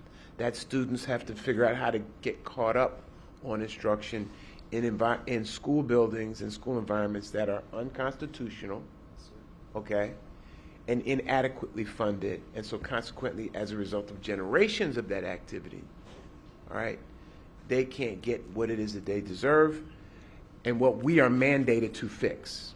That's the court order. Fix this. So the interesting thing is that the court, the president judge, did not factor in school infrastructure, or excuse me, the Professor Kelly, did not factor in infrastructure in their presentation. He's saying this is how much money that needs to be. He didn't add in school infrastructure, and he didn't add in early learning, right? Right? So now we're at a situation where if we invest tons of money, as we're mandated to do, into the academic side of the conversation, but don't invest in our infrastructure, what are we doing? And there's no existing process except in your legislation, sir, all right, that mandates that the Commonwealth do an analysis or require districts to do an analysis of their school infrastructure. Where is there an opportunity for partnership with you all or advocacy from you all in your space to say we must invest in infrastructure? Because right now the numbers, from the professor don't have that calculated, but we got to figure that out. 84 schools in Philadelphia closed that first week because of the heat situation, and many of the schools that were in the lawsuit, and many of the districts that were in the lawsuit had schools closed in their districts because of that heating situation the first week. We got to figure this one out. We cannot escape this issue. It has to be part of some deliberation somewhere to deal with the issue of infrastructure, and we're going to need advocacy and help to help us be our best selves. Absolutely. There's an enormous inequality in this state from district to district and building to building. You can take a 20-minute drive in a lot of locations and go from a beautiful facility to a place where it's a little intimidating even to walk into. You talked about all those buildings closing because of heat. Philly wasn't the only one. It was across the area and into Central Bucks, the school district that my children go to. They closed 8 schools as well. So we don't have air conditioning. We're not sending kids into those spaces. That's lost educational time. So it's happening everywhere. It's just that it's to your point, it's happening more in some districts certainly than others. Are there methodologies, and I'll finish up here, Madam Chair, are there methodologies in place that can help school districts figure this out in some kind of consistent fashion, district to district, so we're comparing apples to apples, all right? All right.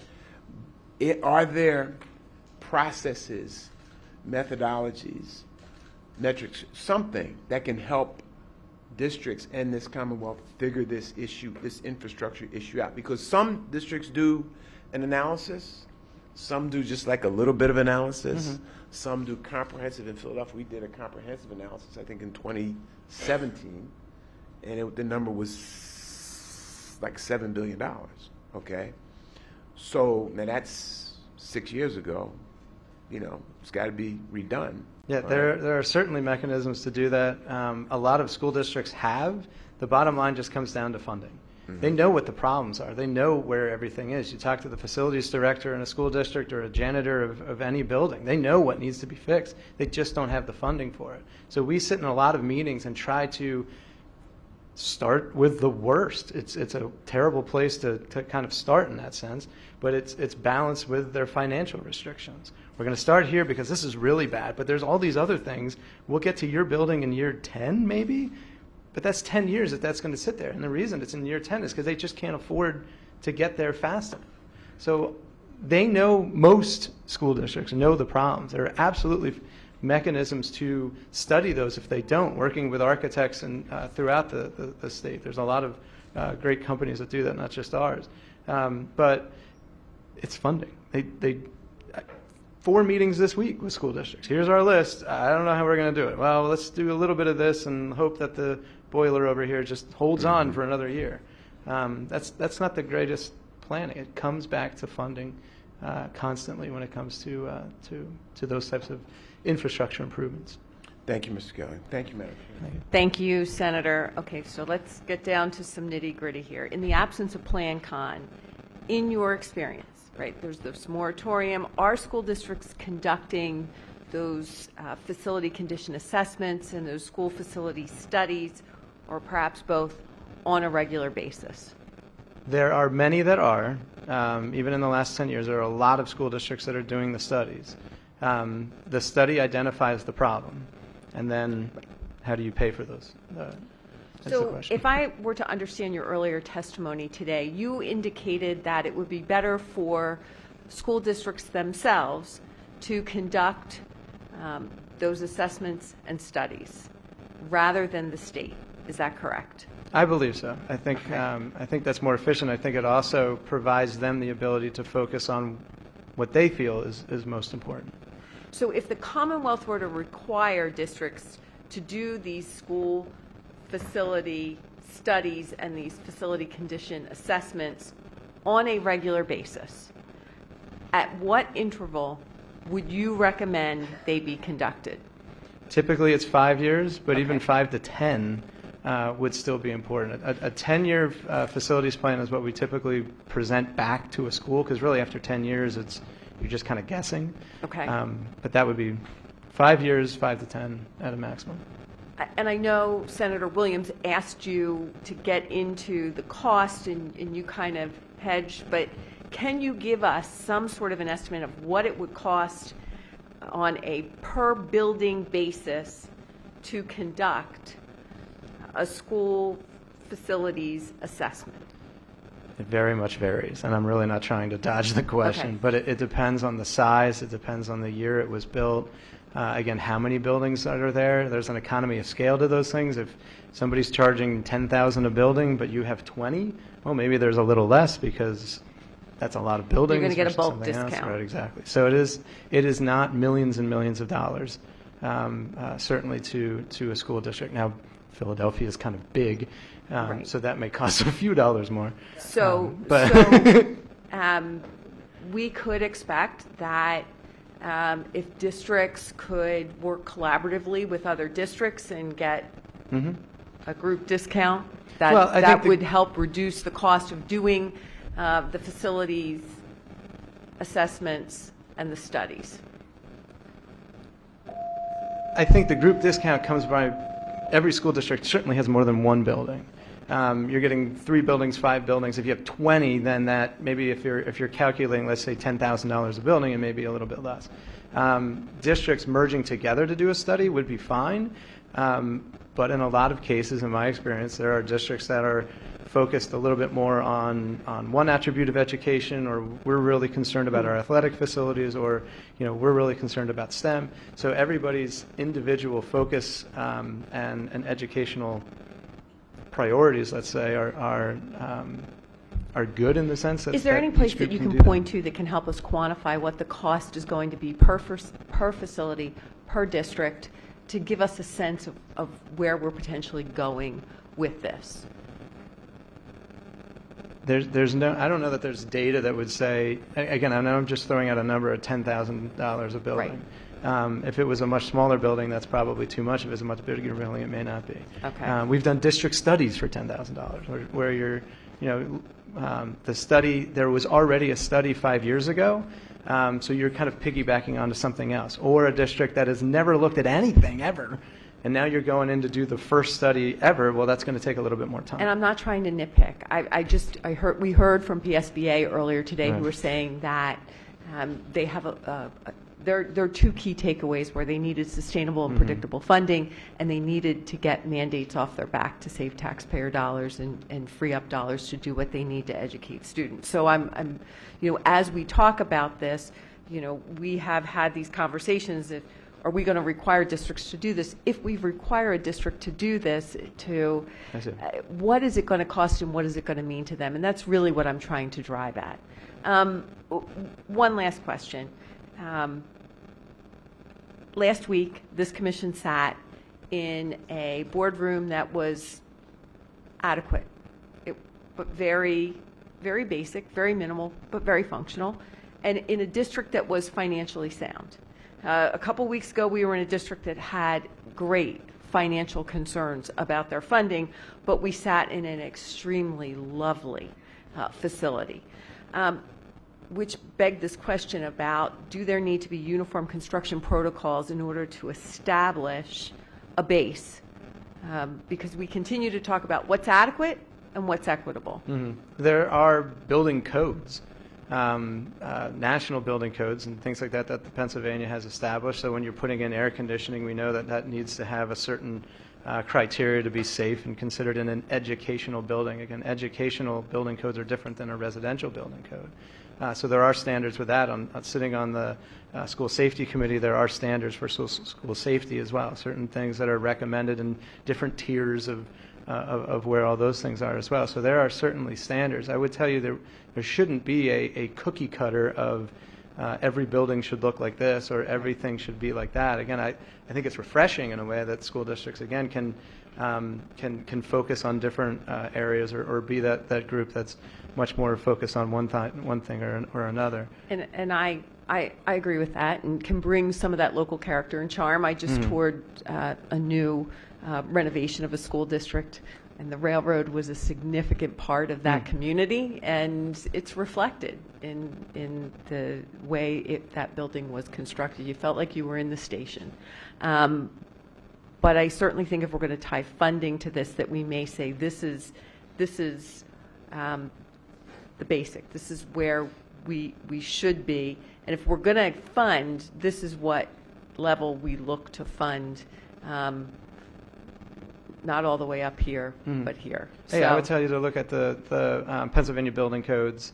Again, the Americans with Disabilities Act, our school safety, things like that. So any type of renovation or expansion, or certainly a new building obviously has to meet all of those things. But even in a renovation, there are standard practices for indoor air quality and things like that. So if somebody says, hey, we're going to spend all this money on air conditioning, and they throw in a bunch of air conditioning units they bought at Home Depot, that's not meeting any type of indoor air quality codes. Right. Very good. Thank you. And thank you so much for your testimony here today. We appreciate it. Thank you for your time. Our next testifier today is Dr. Brian Uplinger. He is the superintendent of Hazleton School District. We would like to welcome him to testify and, of course, thank him again for his district graciously hosting our commission. And if you could, raise your right hand Do you swear that the testimony that you are about to provide here today is the truth, the whole truth, and nothing but the truth, so help you God? And if so, please state, I do. I do. Thank you very much. And please begin your testimony when you are ready. Thank you.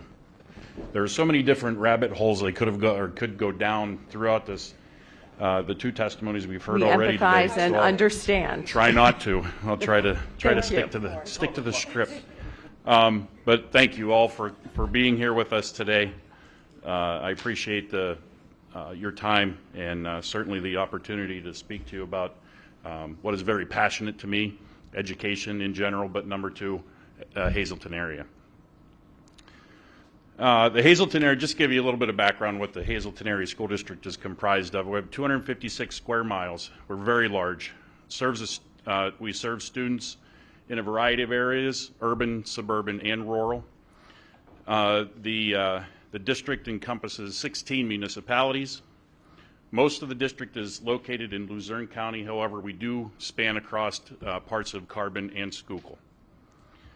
Hazleton Area School District is one of the top 10 school districts in the Commonwealth, and we have 16 school buildings across our district.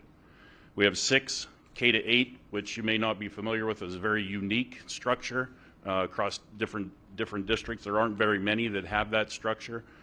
So we have 6 K-8 buildings that are elementary middle school.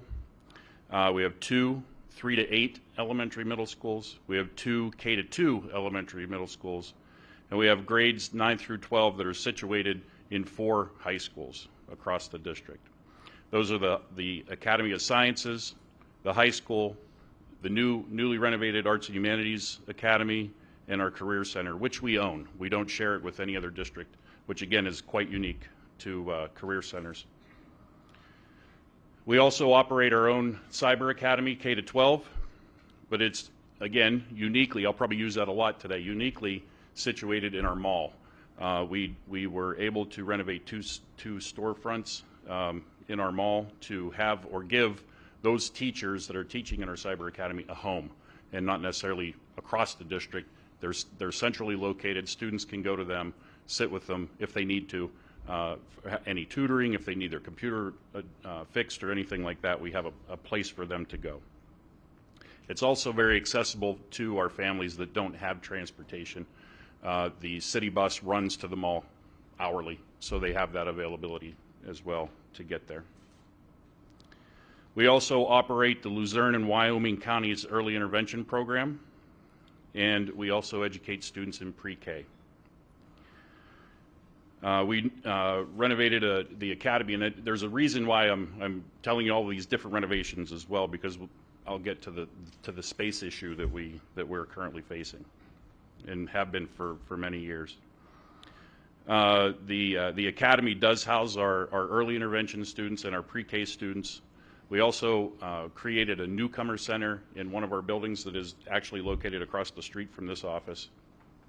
And in that newcomer center, we have K-6 students that are new to the country and do not have English language skills as of yet. And our newcomer center, newcomers that are 7 through 12 students are located in different buildings across the district because we don't have the space to keep them in one area. Student population has grown both in diversity and numbers over the last several years. In 2018, 2019, we had approximately 11,500 students. As of this year, we're over 13,200 students. And I'm not pointing any fingers to our PDE folks. They said years ago, when I first came to the district in 2017 and we're looking at different projects, we would never see 12,000 students until 2027. We smashed that record. So we're happy to have those students. We're happy. It doesn't matter who comes to us. We're going to educate them to the best of our ability and the best of their ability. We don't care how many come. We just need the space to be able to educate them. Of those 13,000 students that we currently have now, 64% of them are Latinx, I'm sorry, and we've increased we've increased in 1 year over 800 students in our ELL program. So last year we were sitting about 2,600. We're up to 3,400 at this time. We have an ELL staff of 53 certified teachers at a cost of $4.5 million. To support those students, additionally, we've hired additional paraprofessionals and bilingual liaisons across the district with a staff of 25 that costs over $1.1 million. We continue to enroll students every day.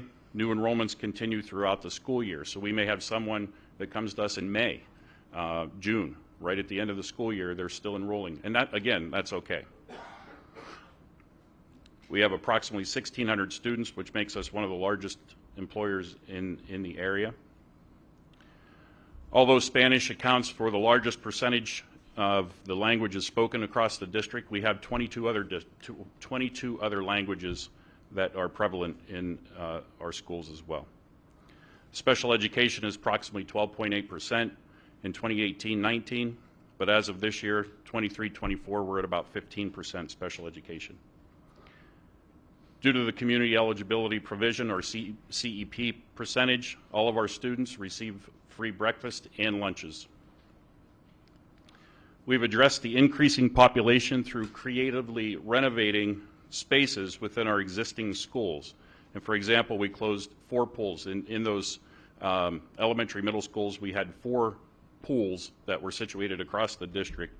We closed those pools and created classrooms in that space. We also remodeled our libraries across the district, and within what we did, I don't want to say shrunk, but we shrunk them and created new spaces, media centers, if you will, media availability for students in all of our schools across the district. By doing so, we created 34 additional classrooms for around $10 million. A new building, about $62 million, $65 million. We recently renovated 2 buildings that we purchased. As I mentioned earlier, that one is the Academy that houses our pre-K and EI students. The other one is our Arts and Humanities Academy that is situated near our STEM building down in Butler County, or Butler Township, I'm sorry. By doing that, that created the space available, additional space available to us to place our newcomers K-6 in our Early Learning Center, and also create additional space in our high school. The high school, we have a configuration of some of our buildings. Earlier testimony was talking about numbers in buildings and such. We go from 150 students in one building, which is the Academy for our EI and pre-K students, to 2,300, which is our high school, which is across the street. So we have across the entire gambit across the district here. That provided more space, like I stated, in our high school. By moving some of the other facility pieces that we have across the district, like our warehouse that's situated in this building right across the hallway, that warehouse will move to the Academy as well. There's a large warehouse that is situated on the side of that building. By doing that, we open some space here in the Career Center to create a phys ed space. We can remodel another space to add another program. Building maintenance, that we have a lot of industry coming into the area, so we wanted to provide the opportunity for students to have something else that would make them job ready as they leave our doors. Also, by redesigning our Cyber Academy and providing a home in the local mall for those who have chosen to learn online, we've increased enrollment from 70 to 600 students. This increased enrollment into our Cyber Academy has allowed for that additional space in our buildings as well.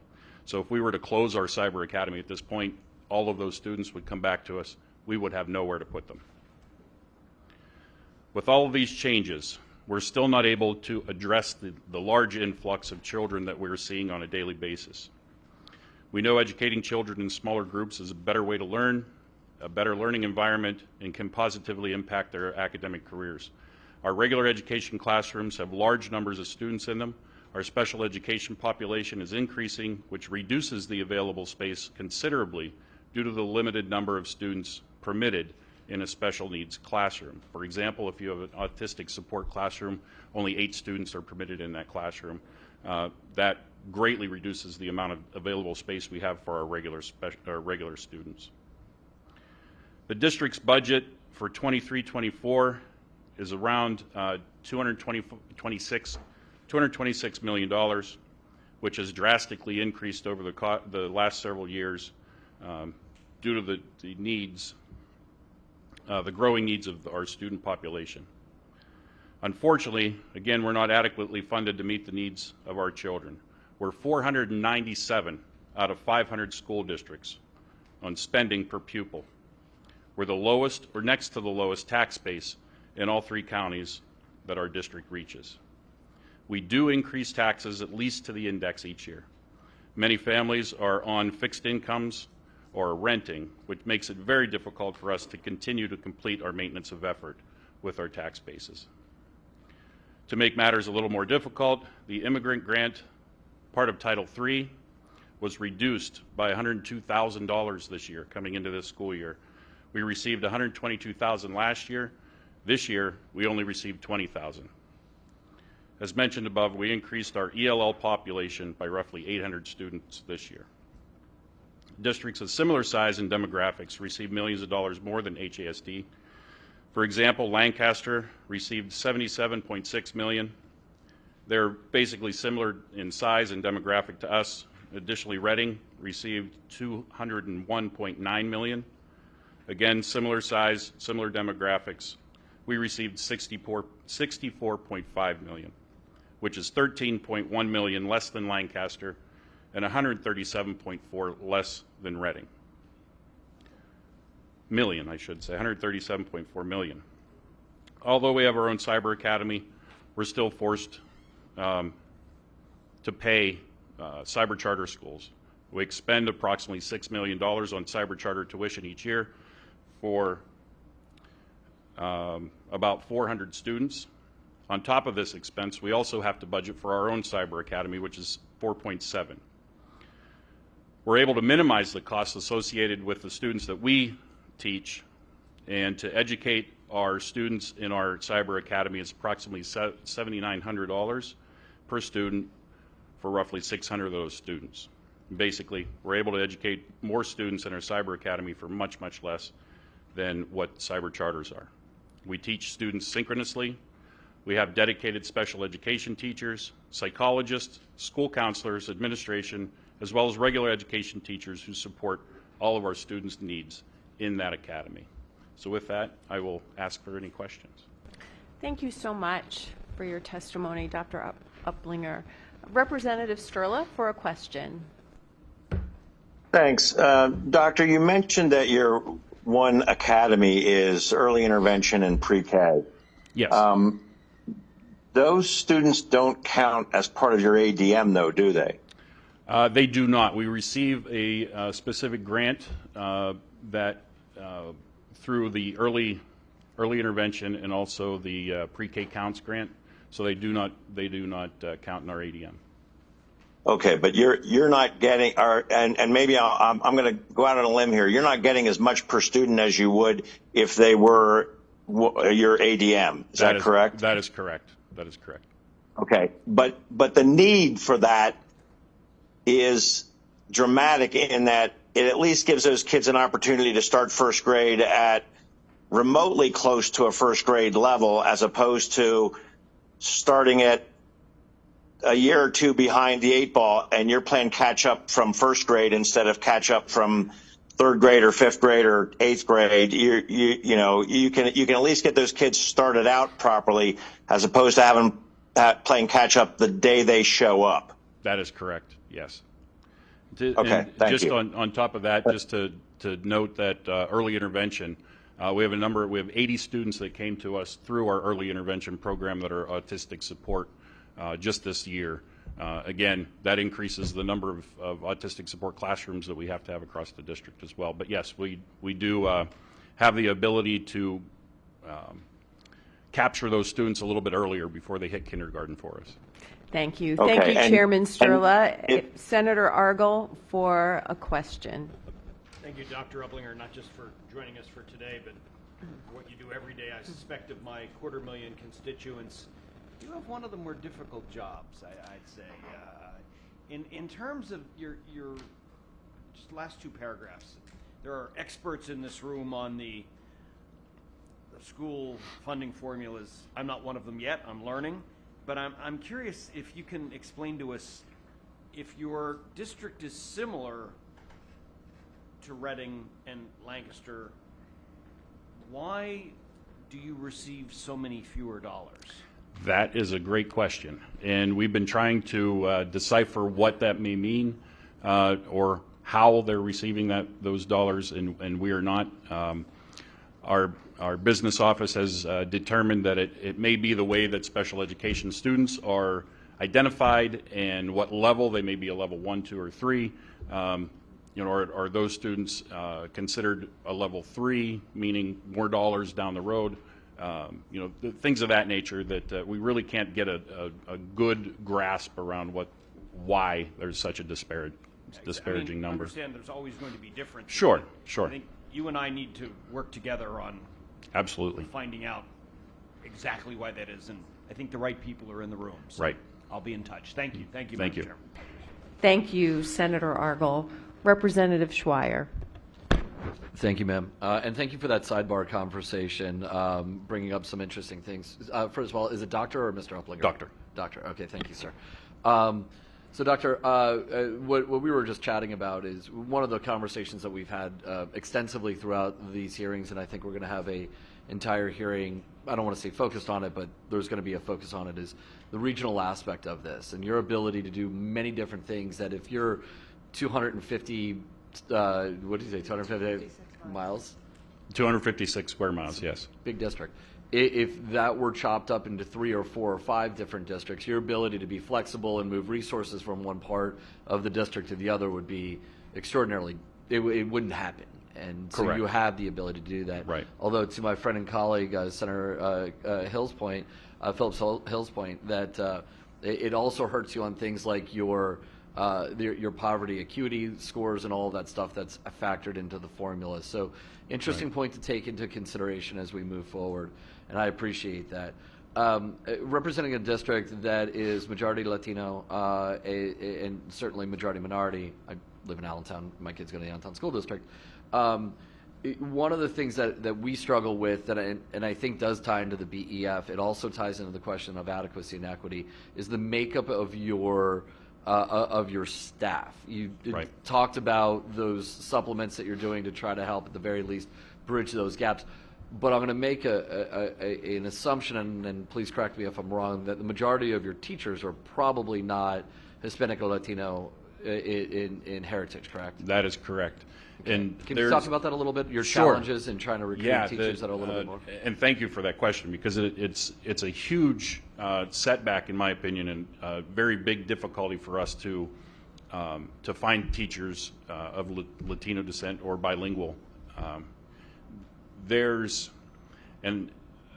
a difficulty with we have a number of Dominican families that are here. A number Is of that your overall? Is that your Yes. largest Dominican, Yeah. more than Puerto Rican or Colombian? Yes, or yeah, Mexican? we have Okay. more Dominican families than we do Puerto Rican Okay. Thank across the district. We have been trying to find those individuals that may have a teaching degree to come on board. However, there's no reciprocity between the Dominican and Pennsylvania. Right. Other states will take a Pennsylvania certification without any issue because we have great teachers coming from Pennsylvania. That's why. They want our teachers. Coming back into Pennsylvania is a little more difficult. It takes a lot more, red tape to get a teacher certified in Pennsylvania or recertified, if you will, through the praxis process or what have you. Sure. Having those teachers that are experienced in the classroom would be huge from the Dominican, from Puerto Rico, wherever. Or just a professional from the community that Exactly. happens to. Sure. Right. Okay. So that's the biggest difficulty, is getting them certified in Pennsylvania. So spinning that into, and this is my sort of tie-up point, spinning that into the basic ed formula, we do have a weight for English language learners in there. We've heard from other school districts that it would be helpful if we increased that. If we were able to increase the weight for English language learners, which would certainly drive additional revenue to your school district. How likely would you be able to use at least a portion of those additional dollars to attract, recruit, and retain more educators that are more reflective of the Hazleton Area School District? I believe they have to be there first. and Would I that think be a priority, though? That would be a priority, Okay. yes, absolutely. But they have to be there first. Since I've come to the district in 2017, we've expanded our reach to try to find those individuals that look a lot more like our students. They're just not there. So, and that might be the challenge, is getting certified in Pennsylvania. I don't know. We've reached out to different states. We've reached across the Commonwealth, things of that nature. It's just difficult to find those individuals. I appreciate that. Thank you. Thank you, sir. Thank you, ma'am. Thank you. I'd like to thank the good gentleman from Allentown for essentially asking my questions. I thought you were looking over my shoulder. You do have a significant ELL population. We do, Yes. yes. And that current formula weight is 0.6% for ELL students, and that's about 60% of an ADM in additional revenue because of the cost to provide those services compared to the base student, or compared to that base cost of providing an average student's education. You have a significant, highly concentrated population, majority Spanish speaking. However, you've got 22 languages being spoken overall. Am I correct in understanding that your testimony was that you don't believe that 0.6 is reflective of your costs? Oh, no, it certainly isn't. Okay. Right. No, go ahead. Feel free to elaborate. Right. It takes considerable additional dollars to educate students that are ELL. You're looking for bilingual teachers. What else Right. is it that you need that makes those students expensive to educate? And we want everyone to be able to have a firm foundation in English. It's Right. the language of opportunity Right. here in Pennsylvania and across this country. Yeah, so we have the expense of trying to find the bilingual teachers, and if we do, great. We have to hire additional bilingual liaisons across the district. We have to hire additional bilingual paraprofessionals, food service workers. So every aspect of the district has that impact. We'd love to have bilingual administrators. Again, going back, they're just not there, or we're just not looking under every rock yet. We've started a program this year to try to assist families that are Spanish speaking with English classes. So we're providing those free of charge this year for families that would like to sign up. We're starting with our newcomer family and newcomer families, and when we announced that to them in their orientation, they clapped. They said, "Thank you, thank you." We're also going the other way. We're having Spanish classes. We've done this for the past 2 years. Spanish classes provided to our staff members free of charge. Additionally, we expanded that program to our first responders. So we have first responders that are coming to those classes as well, just to help across the community. But there's that added expense of trying to do both of those and have those families come to us, without them expending the money. Very good. Thank you very much. And I can tell you that there are several of us here on this commission that have been working to reduce the amount of red tape in trying to get qualified individuals into the classroom, and duly noted there is more work to be done. So thank you so much for your testimony here today, Dr. Uplinger, and truly, again, thank you for hosting us. Thank you. Thank you for being here. And I would like to invite everyone or anyone that would like to tour any of our facilities, please. Before you go, Sure. Representative Isaacson for a question. I just, real quickly, by the way, we have K-8 in Philadelphia, too. It's a good structure. Listening to the increases that you are experiencing, is the student population coming in spread out in the sense of high school, or is it more younger children so that you can track what your growth's going to be? I understand the challenges. You said that a lot of rentals, so keeping up with where people are moving. Right. But is it predominantly, are you finding the influx more in younger children so that you can plan accordingly, or is your 4 high schools overrun? Yeah, it's pretty much across the board. We have students coming in at every grade level. We've had a few seniors come to us, or older students come to us that, maybe in May, that they're looking for a diploma. Well, sorry, you haven't been here, so I can't give you one. It doesn't work like that. We have it across the board. Thank you, Representative, and thank you again, Great. Dr. Uplinger. Thank you. Unfortunately, our next testifier from La Casa Dominicana de Hazleton Incorporated is not able to join us today. We will submit their written testimony to the official record, and with that, move on to our final panel. And our final panel consists of Bob Curry. He is the co-founder of the Hazleton Integration Project, and Rossanna Gabriel, Executive Director of the Hazleton Integration Project. And that should have been Gabriel.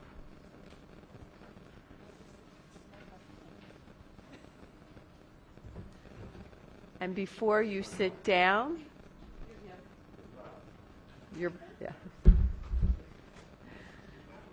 Must be Thursday. thank you very much. Appreciate that. If you would raise your right hand, please.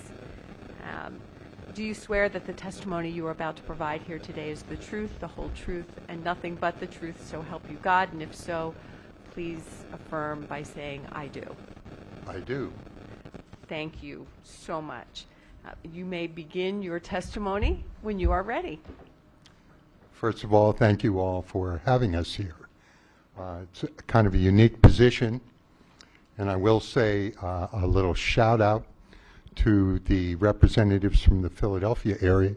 I myself have attended some of those historic schools, the James Russell Lowell School at 5th and Nedrow, as well as Olney High School, one of the historic buildings. I won't tell you, looking at the people in front of me, I won't mention the years that I attended. That being said, our testimony is really about something, I think, that is unusual in that we are not addressing the central issues in terms of the way Dr. Uplinger just did and the architect. What we're saying is the way it affects an entire community. It's not only the school district and the education of the children. I'm a co-founder, along with one of Hazleton's most famous or infamous people of the Hazleton Integration Project, Joe Madden, the Major League Baseball manager, his wife, myself, and my wife, about a dozen years ago or so, founded a project to try to help our community just deal with all of the issues that come about by having this massive influx of new people. We understood something, of course. We understood that if Hazleton was going to grow and thrive, it would be arm in arm. And certainly, the last 10 years or so, that has been occurring. We have a very different community from the one when we opened our building. And I am happy to say that many aspects of the daily life in our city have improved greatly. We are on that bell curve on the downside of helping to integrate our newcomers, and our community is richer for it.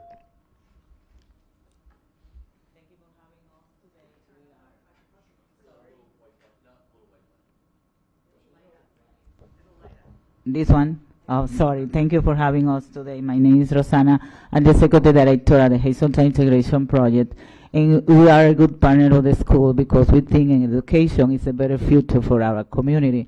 Children educated now, and we're going to have better future for us, not for only for our community, for our entire country. So the questions are, how does the inequitable funding affect our community? Well, it affects our organization in the following ways. Not long ago, up until the pandemic, I was chairing a group of people that was sponsored by the state of Pennsylvania called Communities That Care. And we had all the key stakeholders in the room. We had people from the largest healthcare provider, from the police force, from the city government, county government. We had everyone that you would think of. We also had representatives from Pathways to Recovery. And I was also on a council that the Governor Wolf had commissioned to take a look at gun violence in the schools. The result of that commission was gun violence in the school is predominantly a healthcare issue, mental health care issue. And one time when I was chairing our little Communities That Care Commission, I asked people, what's your problem? What is your main problem? Police chief says, well, most of the people that we arrest really do have mental health issues. And we know that school shootings are mental health issues. The people at the hospital, they told us that they have an enormous problem with mental health issues. Drug addiction, mental health issues. There's a common theme that runs through all of this. And yet, we believe, Rossanna and I think it would be seconded by many people in the school administration, that there just is not enough money in our district to hire mental health professionals to cover all the issues. And think about in our own lives, and I know all of you up here have heard this many times over, think of all the issues we've heard with children following the pandemic and the problems that they're encountering. And yet our underfunded school district has not had the money to increase that number of mental health professionals, of guidance counselors.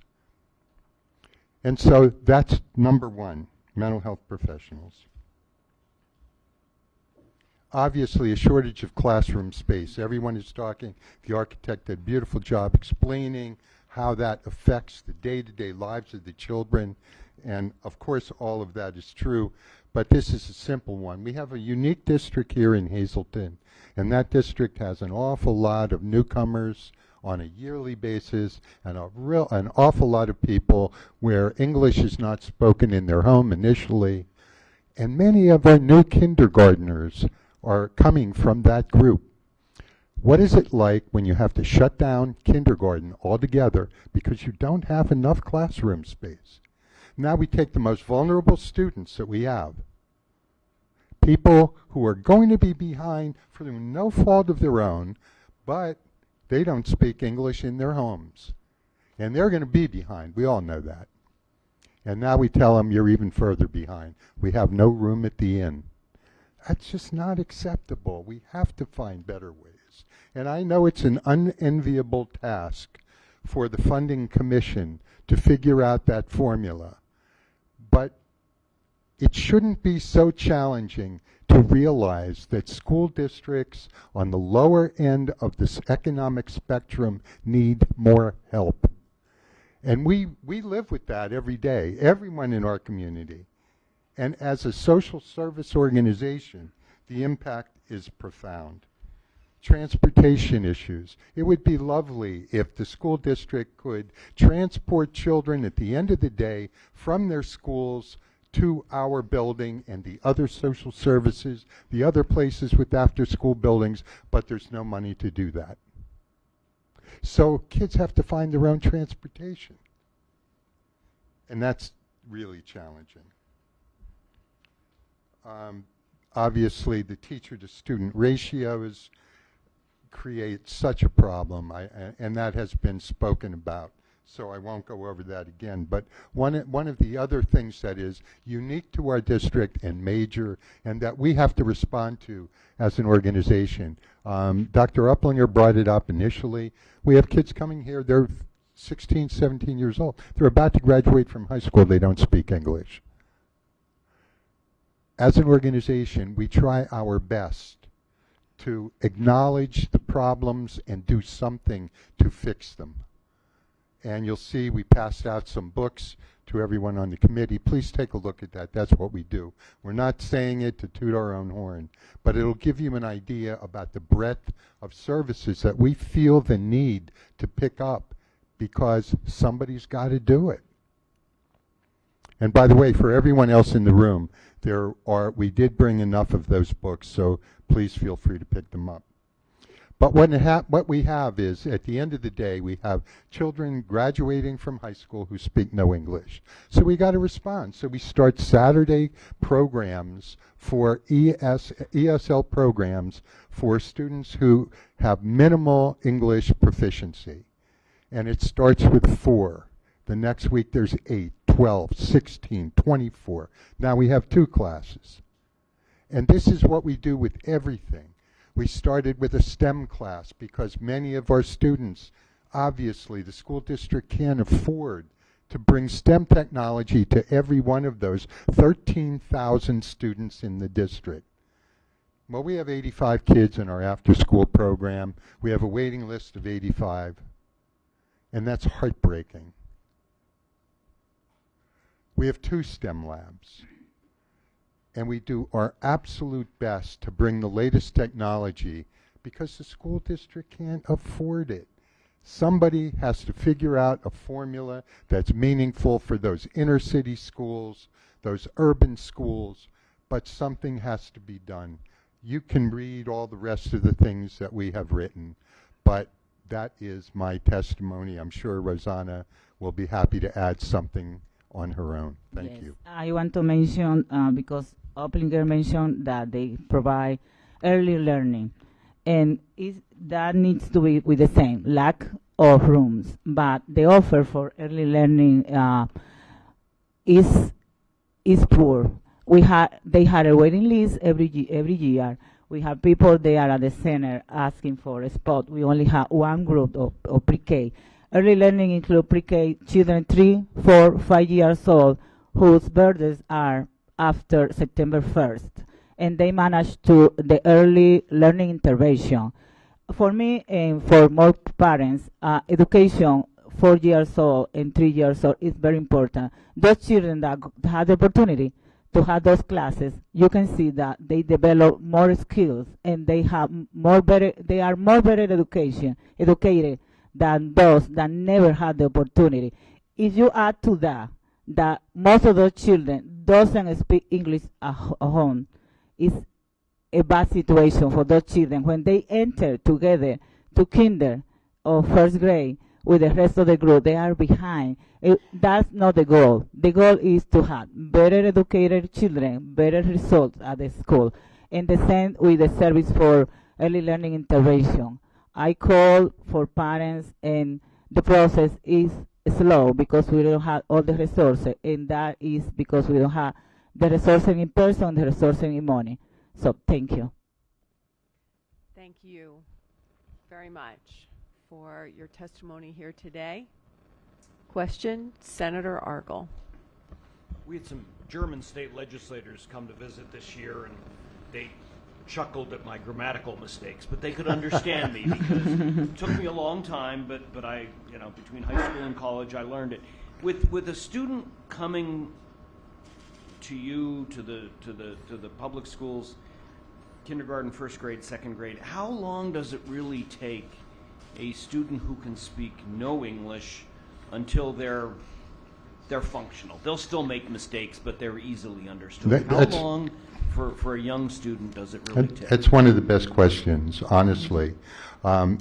It takes 7 years to properly learn a language. One of the issues that we face is we see these kids and they're in second, third grade. They're only been here a couple of years. We think they're little genius kids. They bounce back and forth with language in a split second. And I think what a marvelous skill that is to be able to do that. But the assumption that we make because they speak is that they can also write well, they can read well, they can comprehend well.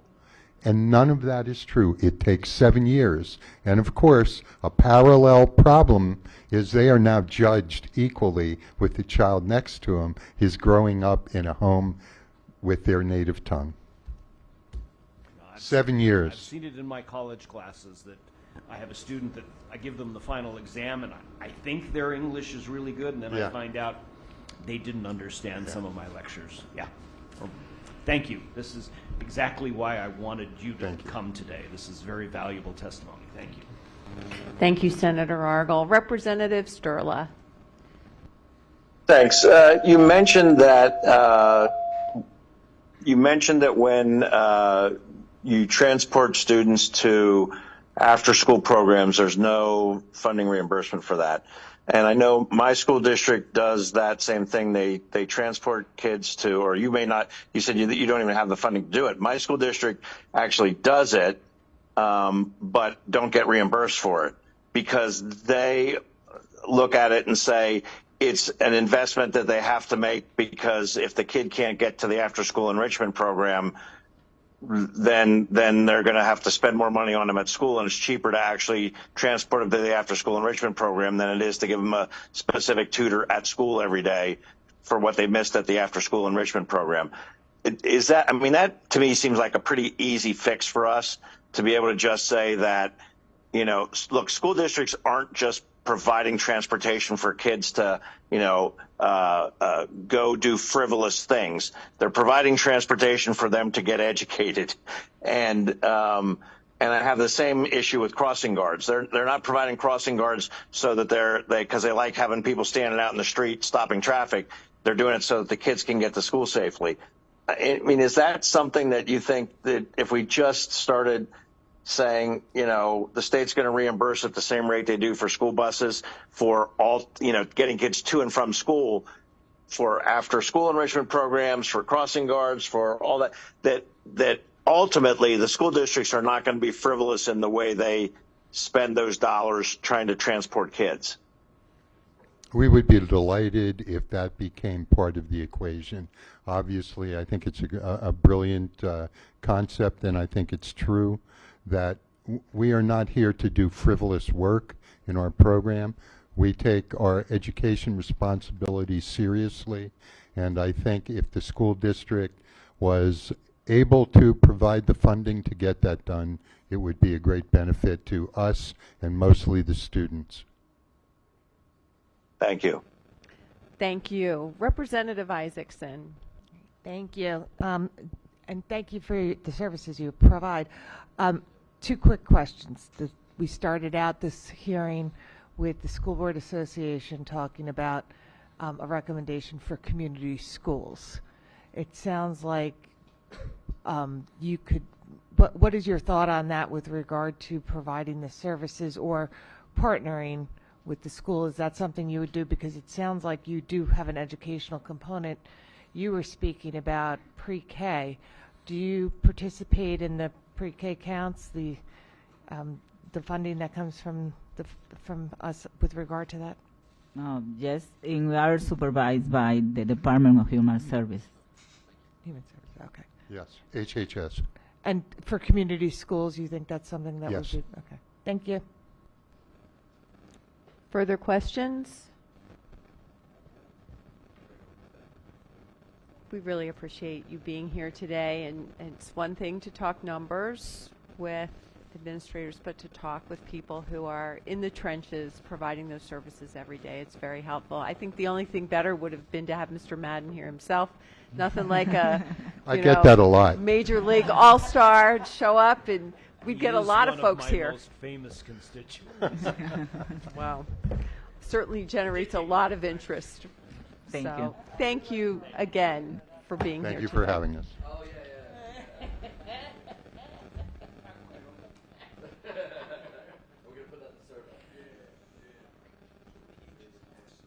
right. So with that, our final order of business is to vote to commence a study to be completed by the Independent Fiscal Office.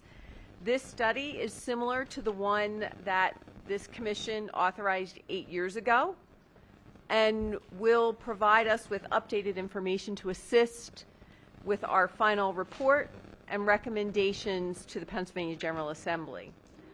I will move to authorize the Independent Fiscal Office study.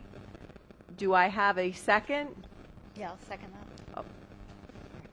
Seconded by Executive Deputy Secretary Fitterer. Is there any debate on the motion? Seeing Just one quick yes. question, Madam Chair. Do we have assurances that they can have us information back in a timely manner so as not to delay our report before the end of the year? Yes, thank you, Chairman Sturla. We have had conversations with the Independent Fiscal Office, and they have indicated that even with the addition of the 4 questions related to facilities, they will be able to provide that to us in a timely fashion for us to deliberate and complete our report to the General Assembly. Thank you. Thank you. Madam Chair, one question. Yes, sir. Senator Hughes. And I know this is a serious matter. But Is there an Abbott reference here? I have to ask that question. Will there be a question about Abbott Elementary, or is that still in preparation? I certainly think that we could most definitely add an Abbott Elementary It's not question conditional on my to the support. report. It's not conditional on my support. I just I appreciate that. thank you. With that, members of the commission, please indicate your vote by stating vote of support by stating aye to authorize the IFO to conduct the study, or nay if you do not support the IFO conducting the study. And would Ms. Wilkin please call the roll? Argyle. Delgado. Sorry. Fitterer. Hughes. Aye. Isaacson. Krug.